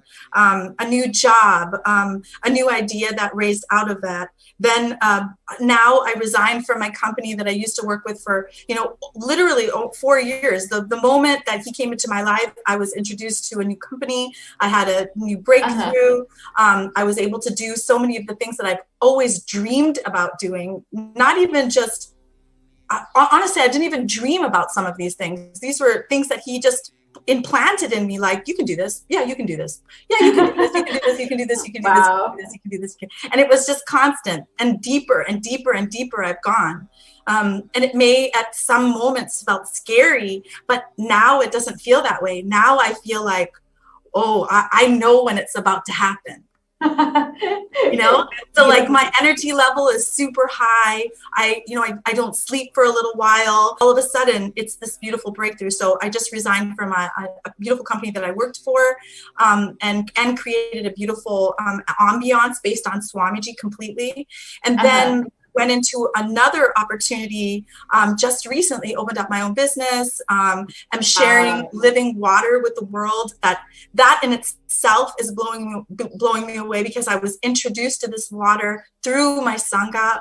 Just, it's too much. It really is too much, like too many blessings, one after the other. And that's what life at Swamiji is like, though. Yes, it's true. It's true. Like, no concept of time. Because for most people, like, what I've been through would take like out the door 4 years. And that's actually a really good point you've made, Ma. It's like, people think that manifesting what they want in their life takes time. People feel that, oh, it may be in a few years, and they keep delaying. But with Swamiji in their life, with Swamiji continuously guiding and blessing and giving all the boons, it doesn't take any time. It will just manifest. It's just your decision to let him manifest through you. That's absolutely correct, Ma. You said it perfectly. And so you during this pandemic were able to complete a job that Swamiji had given you and start your own business at a time where most people are losing their jobs, losing their businesses. You are expanding during the pandemic. Yes, expanding, and expanding so much, including different aspects of expansion. So expanding, health wise, I've never been the healthiest in my life. And being able to utilize and create products that have the recommendations of what Swamiji uses, like ashwagandha, triphala, haritaki. These are creating just this whole environment has been. It's just so enriching, Ma. It's just too good. Like, that's beautiful. You're able to create this soft reality, but even in your job, you're able to live this lifestyle and share it with the world. Yes, absolutely. I mean, people think maybe I'm a little crazy sometimes, but crazy is good. Crazy is wild. Crazy is adventurous, creative, inspiring, enriching. All of those things. The ability to speak, the ability to share, the ability to share knowledge, and just to be, the leader that he is. If you didn't know him, you would still think he was an amazing leader. Absolutely. Right? Because his whole demeanor shares that. It radiates that. So I want to be in his vision always. Absolutely. It's like even his enemies can't deny the type of leader he is and what kind of inspiration he puts in people. It's true. It's so true. And what you were saying, you've had a lot of breakthroughs in your health. Can you share a little bit more about that? Sure. From meat family. I definitely went vegetarian for a long time and then came back and lived in that low cognition, low vibrational space. Felt like, things were going wrong. Things, my gaining weight, skin didn't look good. My hair wasn't growing. I ended up shaving my head because I wanted to donate it, but I couldn't donate it because it was unhealthy at one time. And so many things, like I had surgery on my knees because I had meniscus and ACL surgery. I had some, edema in my right ankle. I've had some back issues. I have twins that are going to be 18 in December. So, I had a tailbone that was broken from childbirth, like all of these things. But what he did for me in terms of my health is he gave me the right knowledge base to correct, even though I'm not really crazy about the taste, but I love it so much because I know the power of haritaki, right? My panchakriya, my enema, ability to correct all of these things in such a short period of time. Like, illness is not lifelong, but it is very curable, things that you can change. Yes, I'm sorry, Mom, I will go keep going. No, that's okay. That's really beautiful, Ma, that, in every aspect of your life that he's given you blessings and boons and you've been able to just have so many breakthroughs. Thank you so much, Ma, for sharing. And we really appreciate you coming and joining us and sharing your experiences and blessings and boons with everybody. Thank you very much, Ma. It's such a pleasure. I'm so honored, and I love Swamiji so much. Thank you. Thank you so much, Ma. Thank you. Nithyananda. All right. Thank you so much. Dear viewers, we will be taking a short break.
Nithyanandam.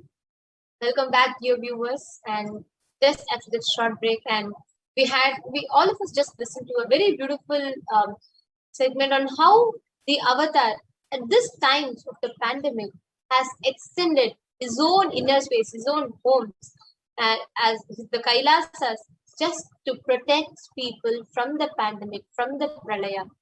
Now, during these times of pralaya, humanity at large has been going through a lot. The pralaya has taken a toll on humanity, be it mental health disorders, be it the economic downfall in so many countries, the economic crash downs in so many countries, and be it people struggling with relationships, people struggling with health, mental health, physical health, people struggling with careers. In every way, it has affected the whole humanity at large, where thousands are in dire need of a solution. Now, at this time, during this whole pandemic, the whole pralaya, what humanity needs, what people need is just someone, some healing, someone to usher the future, someone to heal, and someone to show them their path, show them the solutions. Of course, who else but the Cosmic Mother can heal thousands of people, seeing her own children suffer, seeing so many people go through it.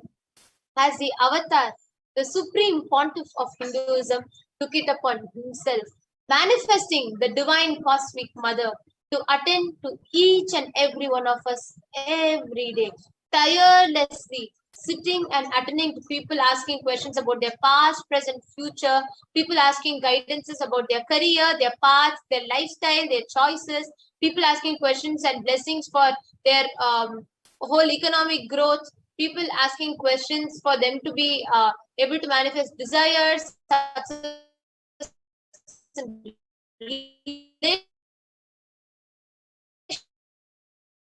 relationship in every manifesting pontiff of Hinduism and answering to thousands and thousands of lives, giving them boons, answering their prayers, blessing them with all the powerful cognitions, powers, and ultimately manifesting the enlightenment itself. In this segment, we are going to be having some of these blessed beings, the blessed souls, who had the greatest of blessing to have been directly interacted with Devi Parashakti herself, receiving boons from her. These sharings are going to be extremely special because the way Devi flows, fulfills into each and every of her child's life is just so profound. And today, joining with us, we have Manitya Parameshwarananda. Nithyananda Ma, if you could just unmute yourself. Sorry. Yes. Nithyanandam. Nithyananda Ma, so happy to have you here. And I can just see the joy and smile on your face that just lit up when you said how Devi addressed and directly answers to each and every being. So, yes. and especially for you, it was not something small. I'm sure everybody, when you share, will remember that blessing that Devi gave, how she accepted the offering to this day, keeping up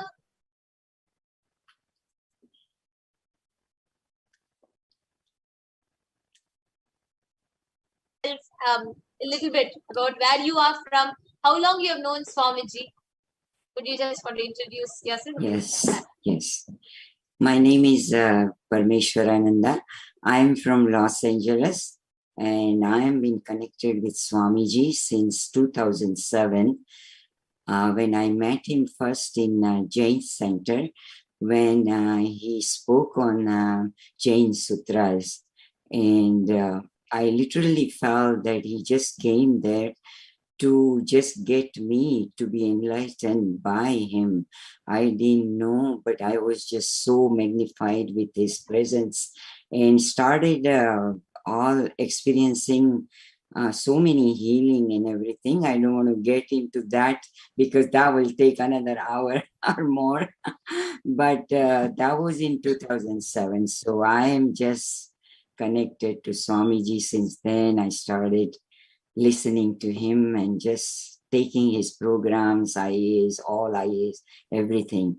But I want to share about the experience that I had, just I think it's couple of months ago, where when there was an enlightenment day, and he was sharing in satsang only that beautifully how Devi chooses her own jewelries. Like when someone offers, she particularly chooses the jewelry and wears herself, and how auspicious it is. And that really touched me. And I was thinking of offering this to Swamiji, but that time I just decided and texted Ma Gnanatma Swami, and then we texted back and forth, and it just quickly, I was so ready to give my own memory that I kept holding. And it was from my past husband who passed away now many years ago. And I was holding into it, and then I said, what a nice way that I can offer this to Devi Parashakti, who is the ultimate, and so we did it, and it was so fast that everything happened, that just in like a week or so, I saw Swamiji wearing on his jatas, and I just started crying seeing that on his jata, I mean, to Devi's jatas, him and Devi all same. So, but then I wrote, well, actually, yeah, I wrote that, thank you, Devi, to accept this, and then Devi said that your husband is going to be liberated, and he is with me, and he is getting Sayujya Mukti, and you also. So, and I'll take care of you and whole family and all these blessings that Swamiji was showering. But I was really shocked that how he took care of my husband after all these years, that he hasn't even met him. And to think of giving him liberation, I never even imagined that when I offered. So I'm so grateful to Swamiji to giving me this opportunity, and offering, I might accept my offering and liberate him, So that's my story. And every time I see Swamiji wear that, it just gives me goosebumps, and I feel so blessed by Devi to wear that. That's something that I have worn, that I never imagined that the incarnation, the Devi in Swamiji, that is accepting and wearing, so it's a beautiful feeling. Actually, like as you were sharing, like Devi actually had blessed, saying that every time you see that the jewel, that diamond that you have offered, that when I wear it on my jatas, when it is just on my jatas, as like decorating my jatas as Shiromani, right? And Shiromani, when it is there, yes. Yes. When it is there on my jatas, you will remember how your husband is always in oneness with me. Oh my God, it's just, I don't know how to put it into words, because it's just too amazing. And now he's not only wearing on jatas, but he's wearing on his neck also. And that's like double blessings. I said, oh my God, Devi is wearing, the thing that something I had which had no value, but now it is tremendous, unbelievable value to it, to see it. Yes, ma. So true, ma. Ma, actually, Thank you. you know, Yes. just to attain this space of liberation, the Sayujya Mukti that you said, where Devi herself accepted that, and you said so beautifully how you felt, something that you were wearing, something that you, after your husband left the body, there was something in you that was, you know, disturbed. There was some part in you which needed healing. And Yes. you very beautifully shared how you felt when Avatar himself accepted that small piece of gel and gave you that greatest of boon. People need to do siddhas, and even yogis do penance for thousands of years together to attain that space of liberation. They do for hundreds of years to attain that Sayujya Mukti from with Devi Parashakti. Here, Swamiji is just so compassionate, sitting and attending to each and every one of us. Like you shared, Ma, to each and every viewer, I feel you should also share the perspective of how it helped you heal your inner space. You were sharing Yes. about how even after your Yes. husband's passing, there was some incompletion in your, something in you which was sitting, Yes. which Yes. for a very long time, unattended Yes. component. And Yes. how did you experience Devi healing it, and how do you feel that it added, like that the difference that it made for you? You should Yes. share that perspective also. Yes, Ma, go ahead, please share. Yeah. So my husband passed away actually very suddenly. It was a sudden death. So I didn't even know. Devi did mention that it was untimely death, which I was so surprised to realize, because he had a like severe heart attack. And that time I was not even here, and I was there, and my kids were only 3 years old and 10 years old. So I had a lot of incompletion and so much that I was carrying inside. So that was lifted. Of course, it was lifted the day I met Swamiji, and he started healing me, but I was carrying lot of suffering and pain. I had a lot of physical pain all these years. So slowly it was all going away through Swamiji's grace and his programs that I took in our awakening. But this was like a last completion that happened, knowing that where he is, and it was like a burden taken out totally from me, and total suffering that I still might have carried, the pain and suffering, all that, So this was the like last thing I feel, and I slept like anything, that night. And even just yesterday, Ma, I was talking to you and Jnanatma Swami, and I just slept so well yesterday. So it's every moment he's taking out. We have no idea how much we are carrying, not only from this birth, but the past births and all that. And without us telling, this avatar is taking all the karmas out from us. And I'm so grateful to Swamiji for that, and healing me every moment. Thank you. So beautiful. Actually, just one, if you could see, actually on NT right now, we are showing the photograph of Devi Parashakti with the diamond that you had offered and that she had accepted as her own Shiromani, and she was wearing that on her. She still continues to wear on her every single darshan that she gives. And it is so beautiful to see how an avatar attends to each and every one of us in our personal levels. Just to reiterate to the viewers, Ma was so beautifully sharing that, having her husband's sudden death, and it was not easy for her to cope up with two young children, just 3 and 10 years old each. And of course, I'm sure many of us understand what is the struggle to be a single mother and how you have to juggle with things and everything.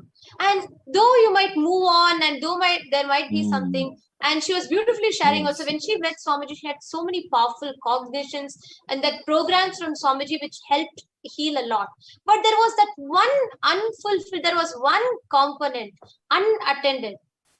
Like, just to give a small analogy kind of thing, like how much ever, something you might go through, so many people talking might not solve it, but just when you go and lie down on your mother's lap or just go hug her, just that's all, it will all disappear.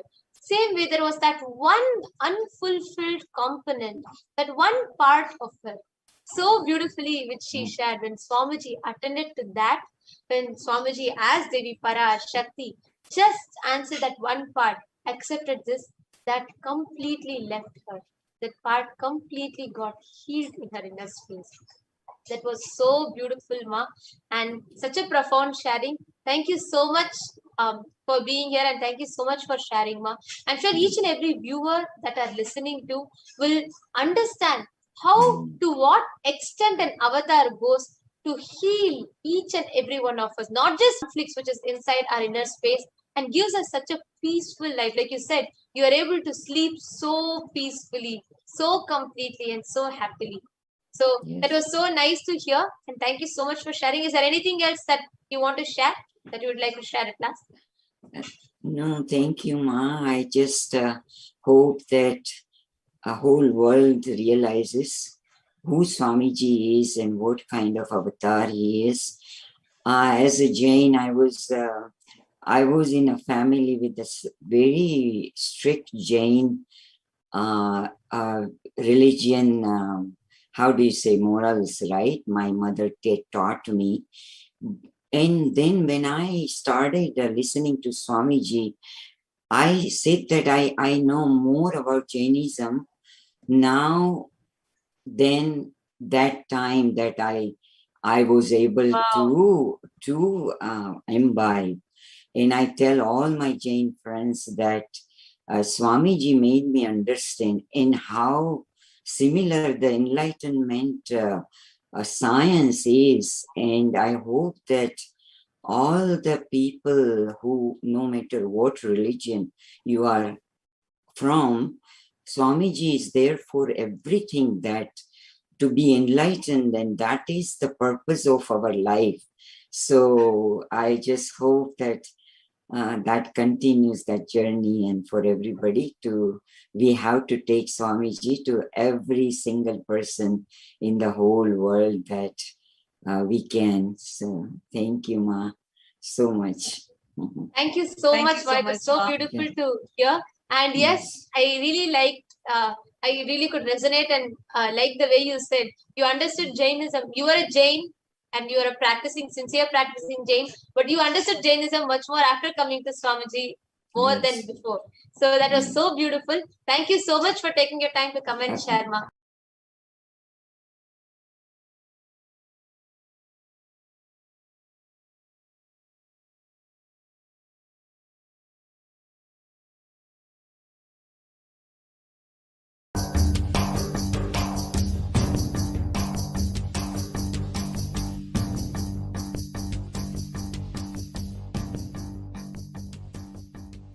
We have Ma Atma Prema from Norway, who had a very interesting Devi Parashakti Akashic reading. And she is here to share her experience. She has been with us before, and she is coming back, joining us back again today to share her experience of Devi Parashakti Akashic reading. Nithyananda Ma Atma Prema. Nithyananda Ma. Nithyananda Ma, welcome back to Nithyananda TV. Thank you so much for joining us today. Thank you for having me again. This will be the third time that I'm sharing since the Devi Parashakti Darshan on the 1st of this month, so 9 days ago. Beautiful. And maybe to our viewers, you can give a brief of what Devi Parashakti revealed to you, what was her blessing to you, and then we can move into your share. If I can read it, Ma, it will be easier for me to. Okay. Okay. So on the 1st of June, Devi Parashakti answered my question after many, many weeks. I had never had an answer before, despite having asked the questions. So when this happened, it was a very intense, moving moment for me. And this was the answer that Devi had given. Listen well to what is being told, daughter. You are one of the beings who came down from Kailasa to be a co-captain and serve the world to protect it from the terrible corona. You forgot the purpose of coming and diverted into another life. Such beings as you, who came from Kailasa, are also the reasons for this terrible pralaya. Forgetting the divine seva you need to do and leaving the work you are meant to do, you are doing some other work. Like you and other such beings who came from Kailasa have become the reason for this great drama.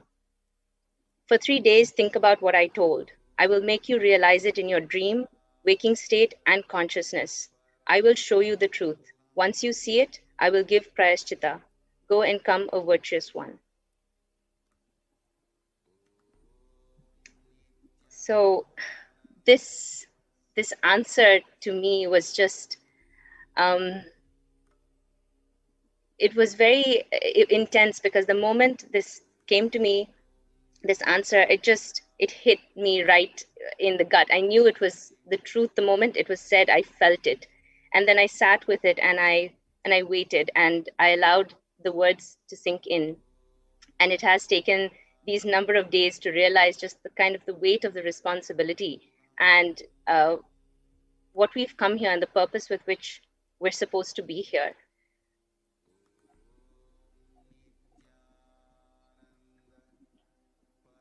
And when Devi Parashakti said, just I will reveal things to you and I will tell you what you need to do.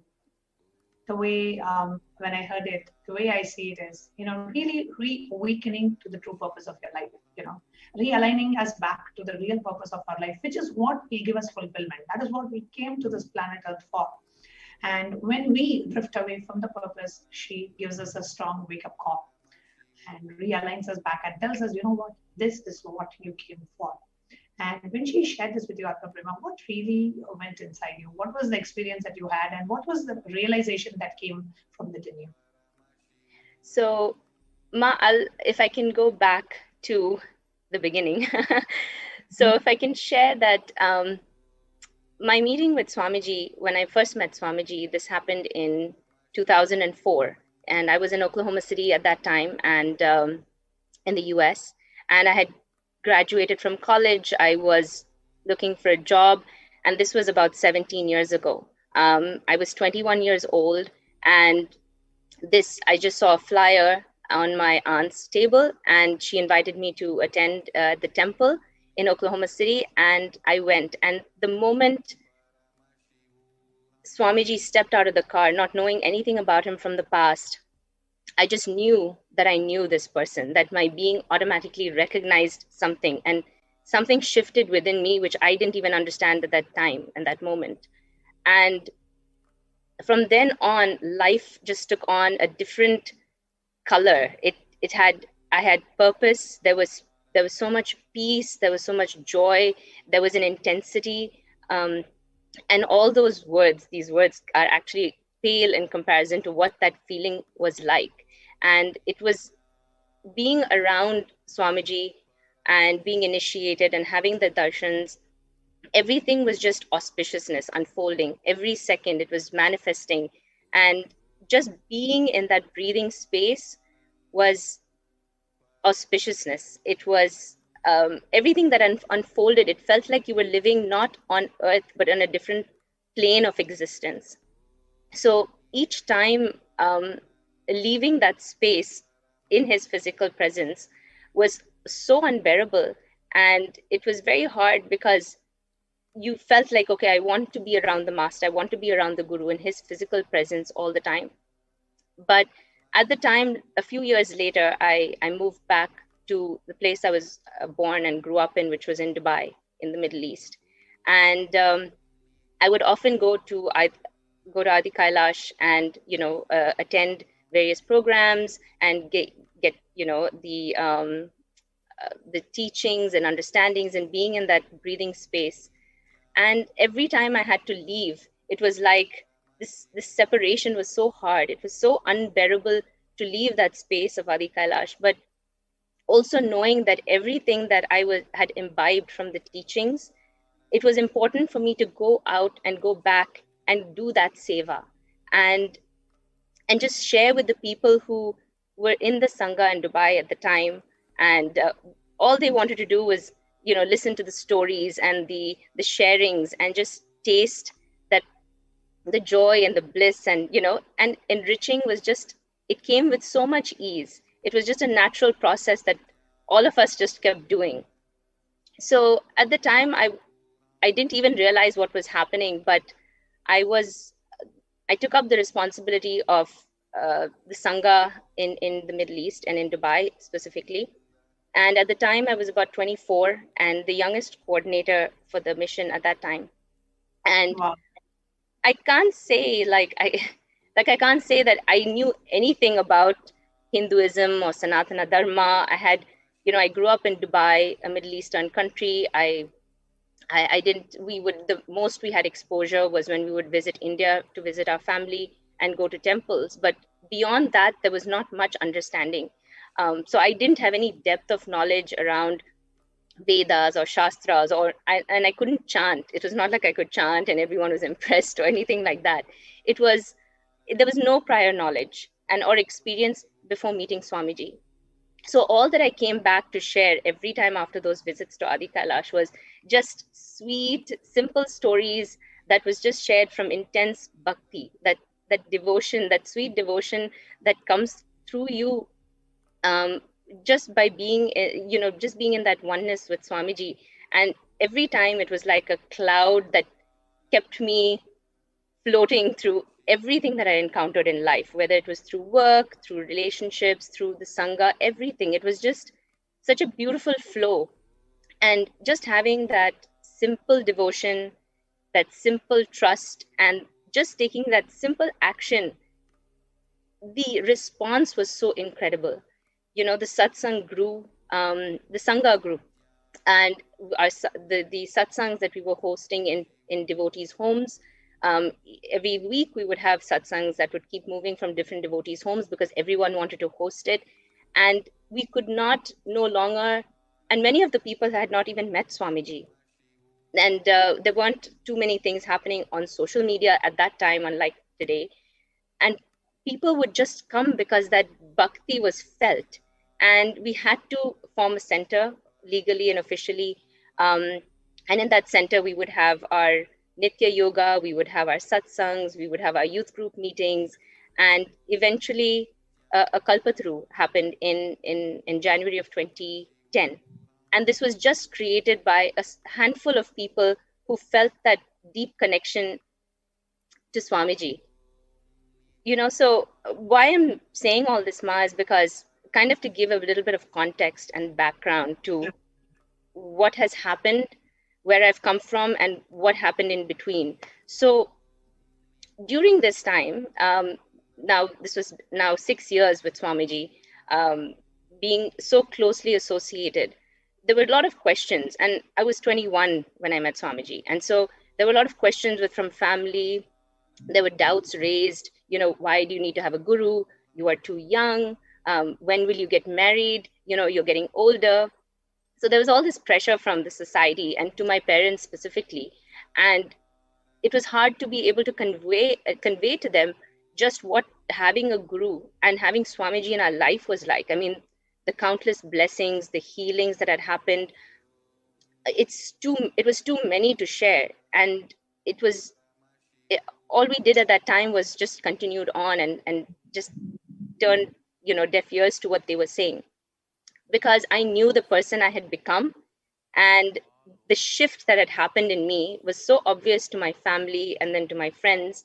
And people were drawn to that and wanted to know who it was that I followed that kept me so much at peace and so centered with such unwavering faith despite any sort of ups and downs one experiences in life, whether it's through job or relationships. They could just see that it was with such ease that I was flowing through life, and I felt it. And I felt Swamiji's presence with me all the time. So what happened after all of this was that in June of 2009, a group of core devotees from Dubai, the Dubai Sangha, we all attended the Inner Awakening program. And we attended it together. It was such a beautiful 21 days. And then some of us extended our stay because we weren't ready to leave. And it was that time that Swamiji, after much of us asking and hoping and praying, Swamiji announced that there would be plans to come to Dubai and we could host the Kalpataru program for about 2 days. It was the plan for Swamiji and some of the senior Swamis to come and come to Dubai. So immediately after we returned to Dubai, work was underway. We had to organize, we had to plan, we had to make so many arrangements. We had to raise donations and manage an entire program, and we didn't know how many people would come. We were just a handful of us. I mean, it was satsangs were there, but we weren't sure how many people would actually attend. And so with all of this, we just surrendered to that moment and said, with absolute trust and devotion, we said, it'll happen. Swamiji has said it, now it just has to happen. We're just part of that process. And then people started registering, donations started coming in, and it all just unfolded so beautifully. That surrender and that whole process was just, we could see the divine play in all of that. So, receiving Swamiji, hosting the Kalpataru, having so many senior Swamis in attendance was really literally a dream, and something we never thought could happen in a place like Dubai, and especially in the Middle East. So it was a successful program. Over 500 people attended from different parts of the Middle East, and riding on this high of the experience, some of us were planning on attending the Kumbh Mela, which is the biggest religious gathering, and we were thinking, what better way is there to experience a spiritual gathering like this than with one's own beloved Guru. So this is now all the background, and leading up to then what happened next was, I was to take a flight on the 3rd of March in 2010 and head to Bangalore and come to Adi Kailash and with a group of people, get together and then go to Kumbh Mela with Swamiji. And just before taking the flight, I got a call from one of the devotees in Dubai. And they said that there has been some news that's broken out. And I think you should be aware of it, because you might consider not going and not taking the flight and not going to India. So I heard what he had to say. I understood that there was what was happening, but I didn't pay attention to it. I said, no, this is decided. I'm going to go. So I arrive the morning of March 3rd. And now India it's early morning. So a lot of India hasn't woken up to the news that has just come out on TV in India. And as I arrived to Adi Kailash, that feeling of excitement and, building that, okay, I'm back here, I'm back home. And I saw some people outside the campus and they looked like reporters. So, okay, I didn't think much of it. And I thought, okay, maybe this is related to whatever the news is. So go into the campus and find that everything is very silent. Everything is so eerily silent, actually. Just couldn't see anyone. I passed a devotee on the way who was responsible for some of the temple activities. And I asked him, he was a devotee in Dubai who moved with his wife to be at the temple and take care. And he said the temple wasn't open. So I thought that was quite strange, but I thought, okay, let me go, and maybe it's still too early, and let me go and register at the admin office and then just do all the formalities around, checking in and everything.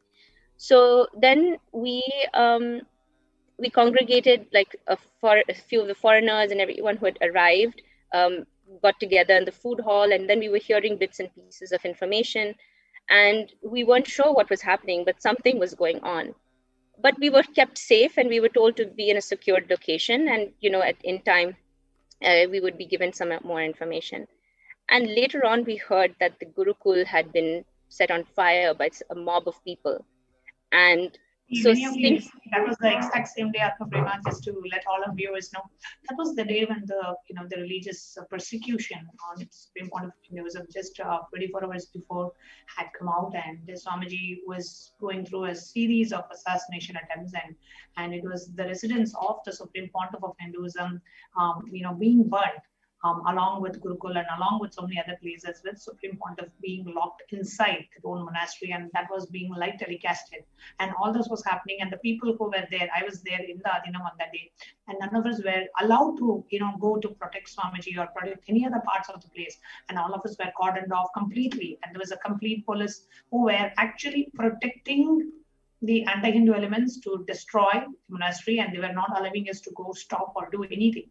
And that's exactly when I think you were also there, happened to be there in the monastery at that same time. Yes, please go ahead.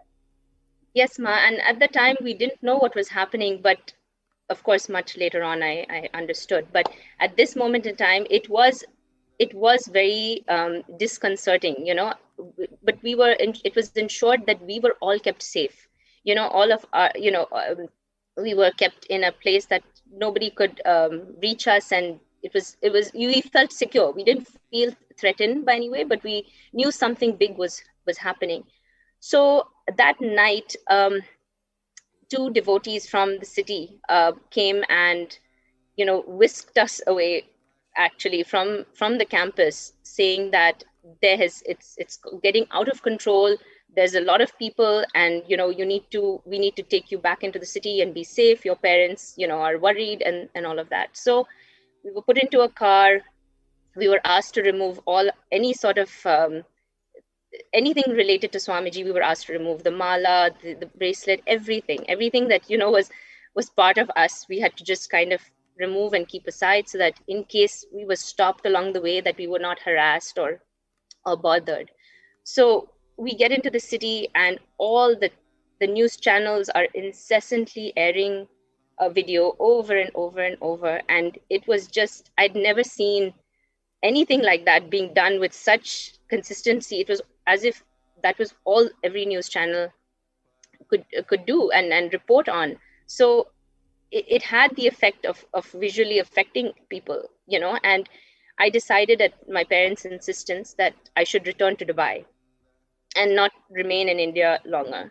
And I did that, and then I felt confused, and I didn't speak to anybody, and I neither tried to reach out to the administrators of the Adinam, Adi Kailash, nor did anyone contact me, because so much was happening at the time, and they were all trying to keep themselves protected as well. And so I kept a low profile for months, and this was right after a hugely successful Kalpataru program that had happened in January of that, just 2 months before. I mean, literally it was January, and now we're talking about March, and people are expecting to hear information, and now this has happened.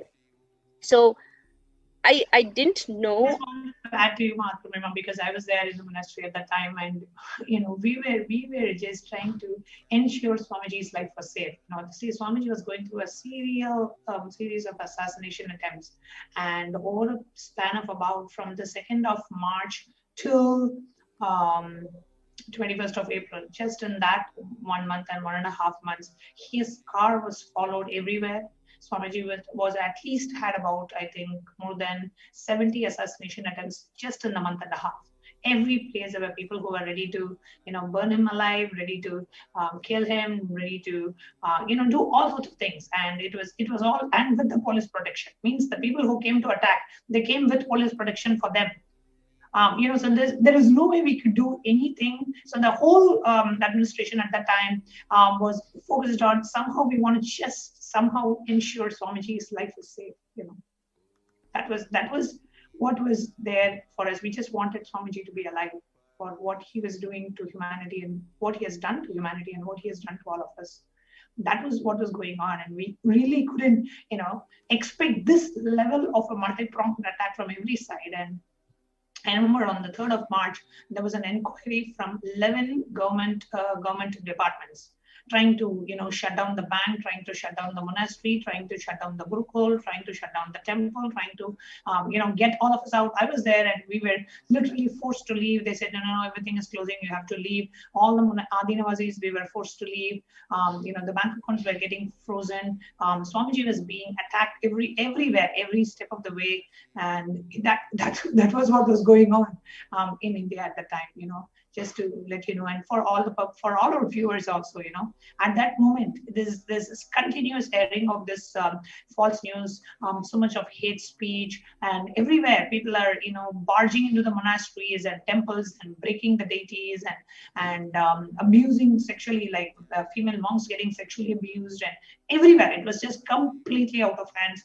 Even if we have had the best of the administration, it was just impossible to handle the attack that was happening from all directions on a small group of people who are trying to manage, and that most priority at the time was we wanted Swamiji's body to be safe.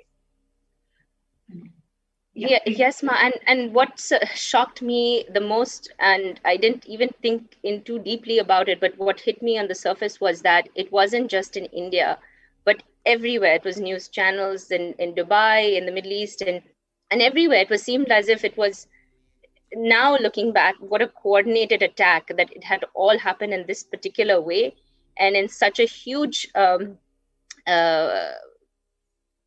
in such a way that really affected everybody. And I know that so many people, the monastery was affected, people were trying to figure it all out, and it was a very disconcerting time. And newspapers in Dubai were calling me for a statement. I was contacted by the person implanted in the Sangha, responsible for bringing this whole thing in this whole thing out, was started trying to contact me and seeking some sort of support or monetary help, and insinuating that his life was in danger. And so the media contacted me in Dubai, then this person who was implanted in the Sangha was contacting me, and then I was getting questions about whether I was involved in questions about black magic, and I would end those conversations, and I retreated further and further away from the Sangha, and even the Sangha in Dubai, I just I was confused, didn't know what was happening, and just decided I would just be quiet and silent, and somehow felt that fearful. And I thought, because I was single, I was unmarried, I may be a target for attacks next. And I couldn't afford to have my parents or my family in any way affected. So I just kept away. So for 1 year, it was like, I didn't even want to see the news, and I didn't even want to look at what was happening. I didn't follow anything that was going on, or all the attacks that were happening on Swamiji, on the Sangha, on the entire monastery, and what they were trying to do. And a year later, it was almost like a post-traumatic stress response for me, 1 year away from my guru, who I had been so closely connected with for 6 years. And I just and the cognition that I had at the time was that I felt abandoned. I felt, I dropped everything, and I just felt like, okay, Swamiji's gone, I'm feeling abandoned. And in turn, I abandoned the Sangha and Swamiji, so I just thought, okay, now this is what life is, and let me just do what everyone in society expects one to do, which is continue having your job, live your comfortable lifestyle. And, I was encouraged to settle down, get married, and my life just took a 180 from there on. It went in a completely different direction. And I didn't realize that action, how much damage I was doing to myself, because I had a responsibility, not just to the Sangha in Dubai and to Swamiji, but to Sanatana Dharma, which in hindsight, I can see now. And I just thought, I allowed myself to override my judgment, and logic took over, and logic took over, and I just denied all the experiences I'd had until then, experiences that defied logic. And all the love, all the compassion, all the protection, all the immeasurable growth, the healing, everything that I'd had experienced was just compartmentalized and put aside. And I didn't revisit it for 10 years, and I didn't at that moment. Now I didn't stand for the principles. I didn't stand with conviction, that simple devotion, that simple trust. I just abandoned it and buried it, and I felt that the action at that moment in time, I didn't feel complete with it, because I did feel a responsibility towards the Middle Eastern Sangha. I had the opportunity to help the Sangha ride the wave of uncertainty till things became clearer, till the dust settled and we actually could find out what the truth was.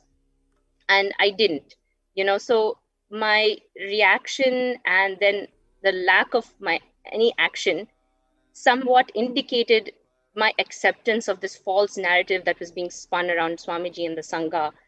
And it wasn't until March 2020, which is just last year, did I really understand or realize the magnitude of the persecution and the magnitude of the attacks on Swamiji, and how repeatedly the Sangha was under this attack and false allegations. And inside me, when I found all of this out, and now all of 10 years, I've kept an information blackout.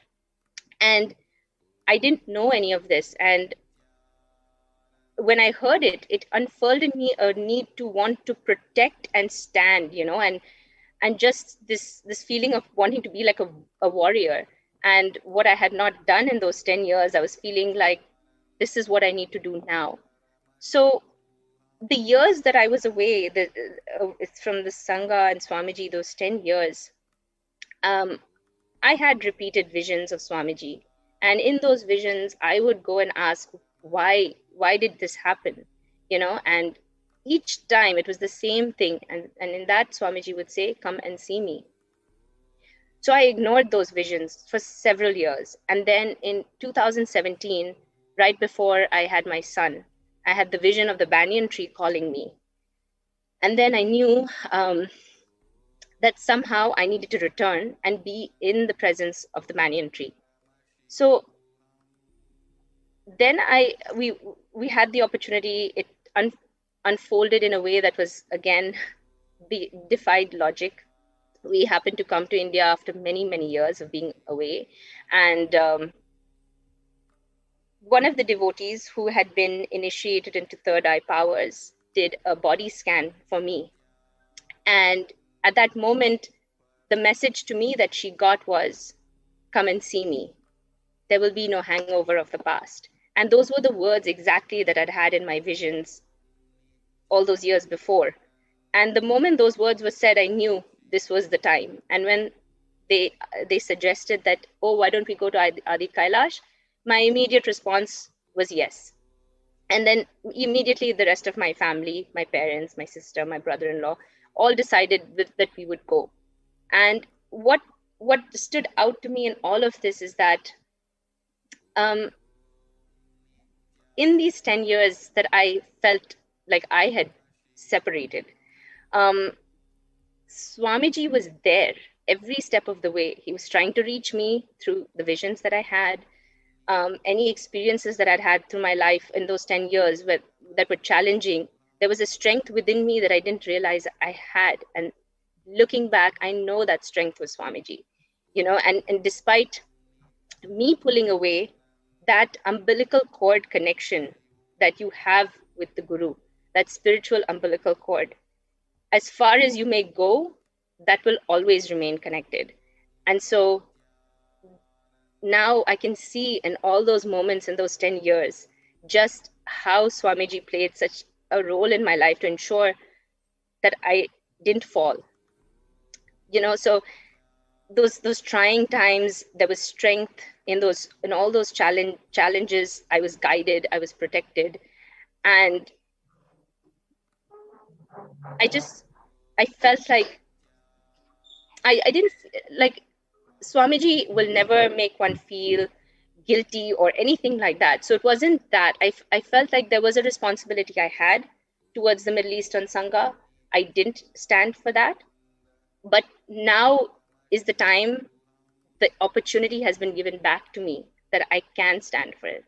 And when I was given my spiritual name in 2004, it was already a strong indication, Nitya Atma Prema, which is the spiritual name initiated to me in 2004, was an indication of my purpose. And this is where, when I was living my purpose, is when I felt the most alive. And when I strayed far away from the Guru, the Sangha, and altered my path, there was so much incompletion. And I would often share with members of my family that I didn't feel like I had my purpose. And the only time I ever felt I had purpose was when I was doing work with and seva for Swamiji. And now thinking that the life that I'm living, maybe I'll find that purpose through a job, a different kind of project, or through marriage, or through having children, but still there was something inside that was just unfulfilled. And the moment we stepped back into Adi Kailash in January of 2010, those 10 years just melted away. It felt like we were coming home, and that just knowing that it was with the Guru's grace that we had that opportunity to come back. And no matter how far I went away, the Guru's hand was just always there, guiding, protecting, and ensuring that I have this second chance. And so when Devi Ma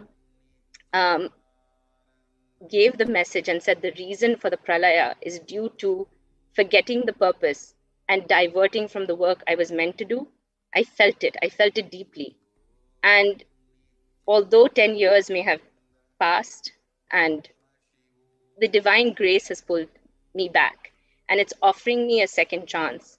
And what's important now is taking up that responsibility and standing up and actually living the purpose and aligning with that cosmic will now. So it's not about regret. It's not about feeling guilty. It's about coming to alignment and finding that completion and moving forward in alignment with that purpose, with powerfulness. And the responsibility is large. And I never want to take that for granted, because I know what anti-elements have been working now tirelessly for 10 years, incessantly attacking Sanatana Dharma, Swamiji, the Sangha, the entire, and the question is why? Why is this constant attack for 10 years? And I never want to let somebody else determine the purpose of my life, because the purpose is clear. And already those 10 years showed me just how much I had missed and how deeply unfulfilled I felt. And this is the chance to regain that and align myself. And Devi Ma strongly revealed what my soul felt. And now to live out that purpose is the ultimate gift that has happened with the Guru's grace. So this is a long sharing, Ma, but I wanted to give context. This is so much needed sharing, because you know what, it's not just you. There are maybe hundreds of devotees that are out there who became victim of the persecution, not just in terms of a direct attack, but victims of a persecution where the right information that was not given. The victims of the attack in the sense where, the people whose life also got impacted because of the religious persecution and attack on Swamiji. And it's important that when you realize, it took you 10 years to realize, and maybe there are so many that are still out there and who still have not realized, and who are listening to your sharing and who realize, oh God, this is exactly what I felt as well. One side you have the wealth of experiences with Swamiji, which is our own experience. We know it, our inner being knows it, our consciousness knows it. We have felt it, we know Swamiji is. And every single devotee who has seen Swamiji, who has been touched by Swamiji, has that wealth of experiences. But what happens sometimes we may call it delusion, or we may call it whatever name we want, but that wealth of experiences, like you said, gets compartmentalized, and we get consumed by something else that's out there. And it takes us a while for us to spring back and realize, oh God, these were my experiences with Swamiji, and I had them. I know who Swamiji is, and I know what this is, and it wakes us up. And the sooner we wake up, the sooner we realize the purpose of our life. And that's why it's very important, Mahatma Brahma, that people like you, when, who were victims of the anti-Hindu attack on Swamiji, and which that led to you separating yourself from the Guru, and now you realize, oh God, that's the time I should have been there, and stood a strong warrior for being warrior for Sanatana Hindu Dharma, warrior for Swamiji, warrior for Kailasa. But now that's what Devi has awakened. I can see after the the Devi Parashakti's Akashic reading, how much it's clicked in you, and how much it has revealed to you that what, this is what has happened, and I'm so glad you're coming forward and sharing it for the benefit of others. Countless others that are out there, because the hate speech of Swamiji was spread all over media. Everything was spread all over media, and so many. One of the things I wanted to ask you was, the anti-Hindu elements, they tried to when they were wanting to falsely implicate Swamiji in so many cases, right? Hundreds of false cases were slapped on Swamiji. And one of the things is they approached so many the anti-Hindu elements approached so many female disciples and devotees of Swamiji, and inviting them to be false witnesses, becoming false victims. And were you approached, to be a false victim, or to be, they tried to pull you into this whole attack against Swamiji?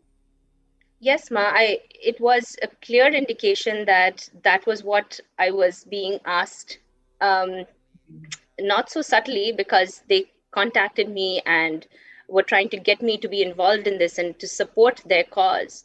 And I immediately sensed that this is not where I am. This is not at all the space in which I'm in. This is, and I slowly retreated away from, the contact with these people, and I didn't want to upset or anger, but I just detached myself from, because that was not at all. There was not even a moment to think in that way, and to be even approached about such a thing was just unbelievable for me. So. From all the love, sorry, ma, please go ahead. So from all that was showered on us, to even consider, that was out of the realm of any possibility. So I think they understood that, and also trying to get some sort of monetary support and all of that. So it was, I can see how many would have been affected the same way that I was. And I was lucky, it was only just 10 years. There may be some people who, it may be longer, and I hope not, because if you are having that call, just listen to it, because that is the call from the divine saying, come back.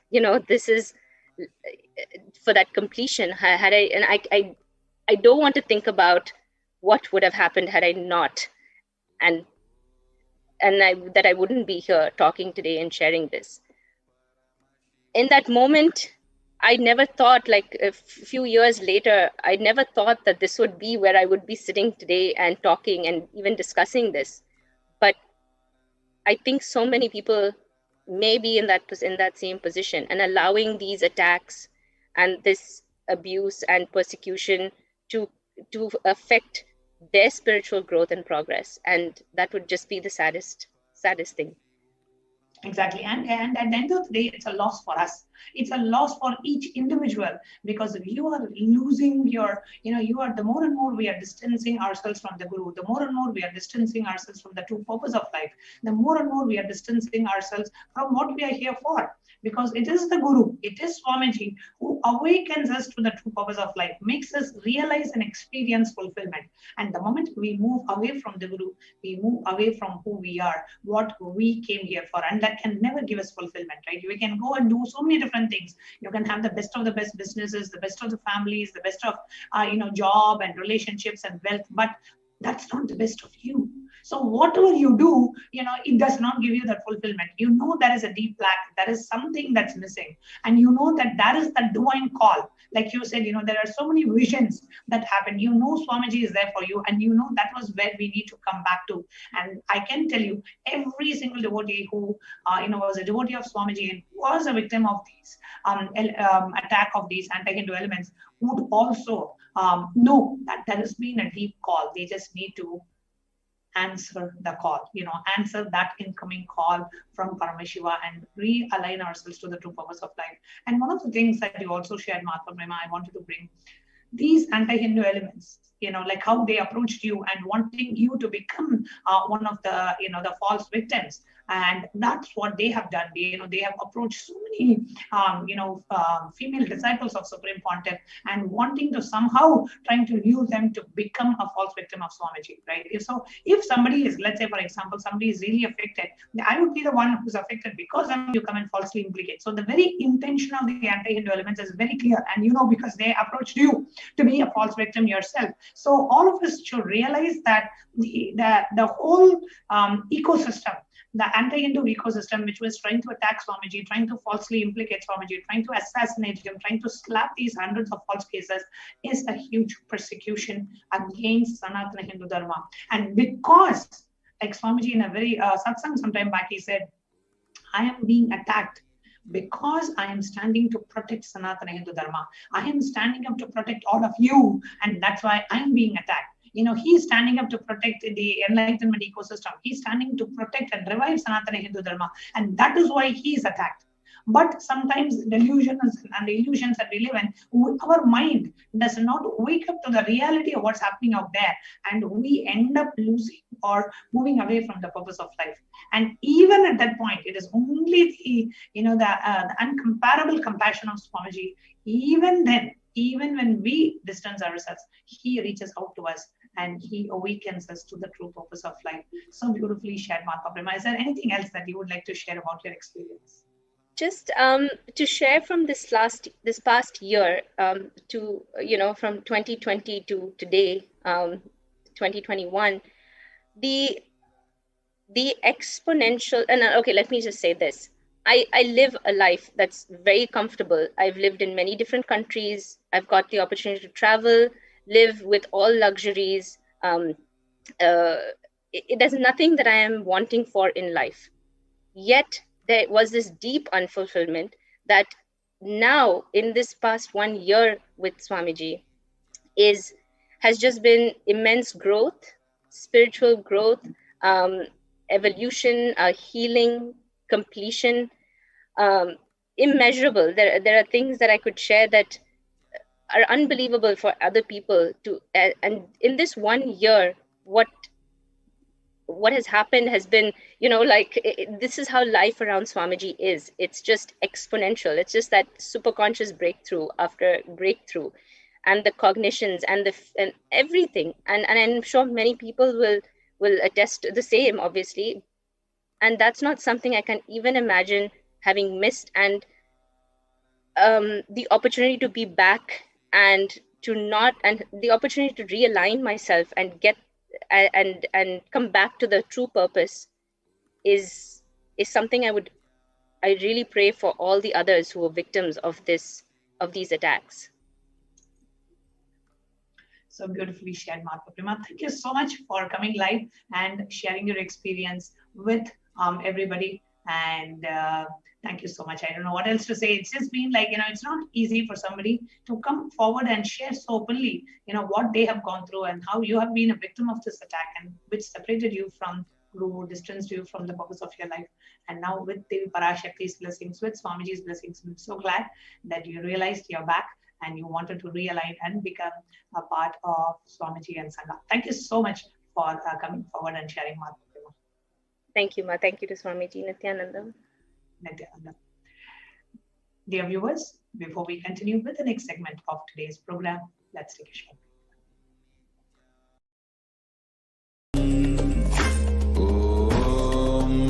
Nithyananda Paramashivoham.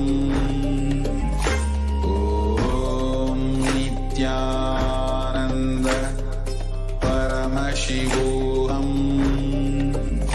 Om Nithyananda Paramashivoham.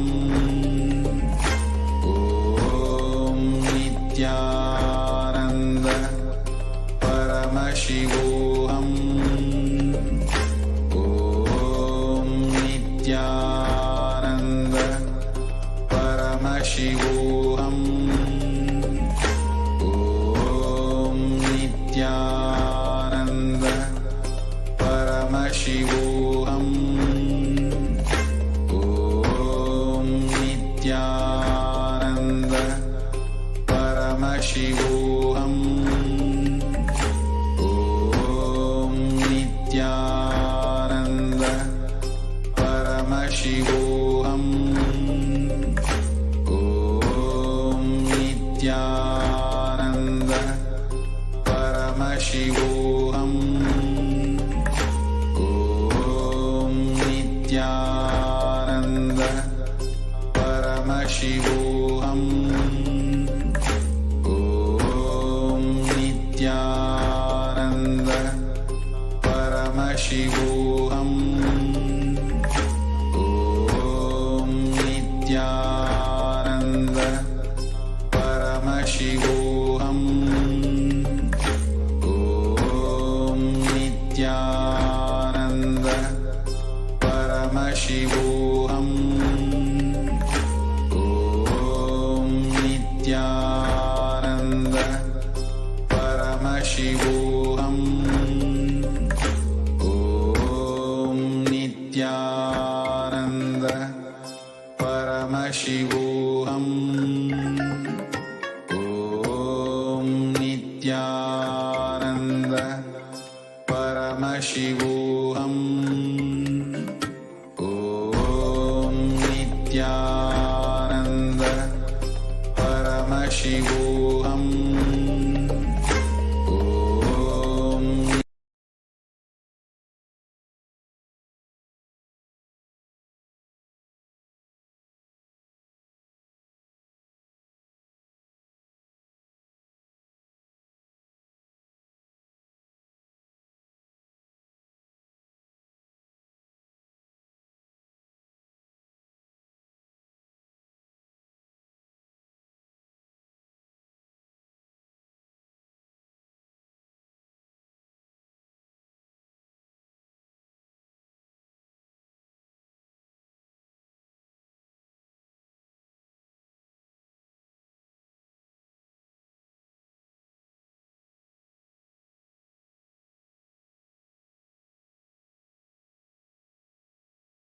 His Divine Holiness, Bhagavan Nithyananda Paramashivam.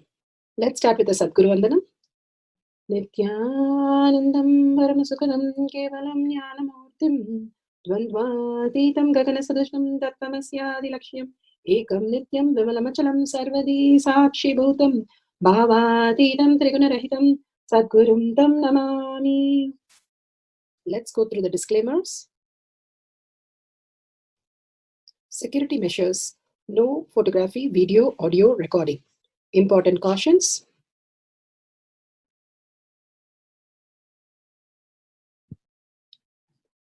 Please be aware of the important cautions.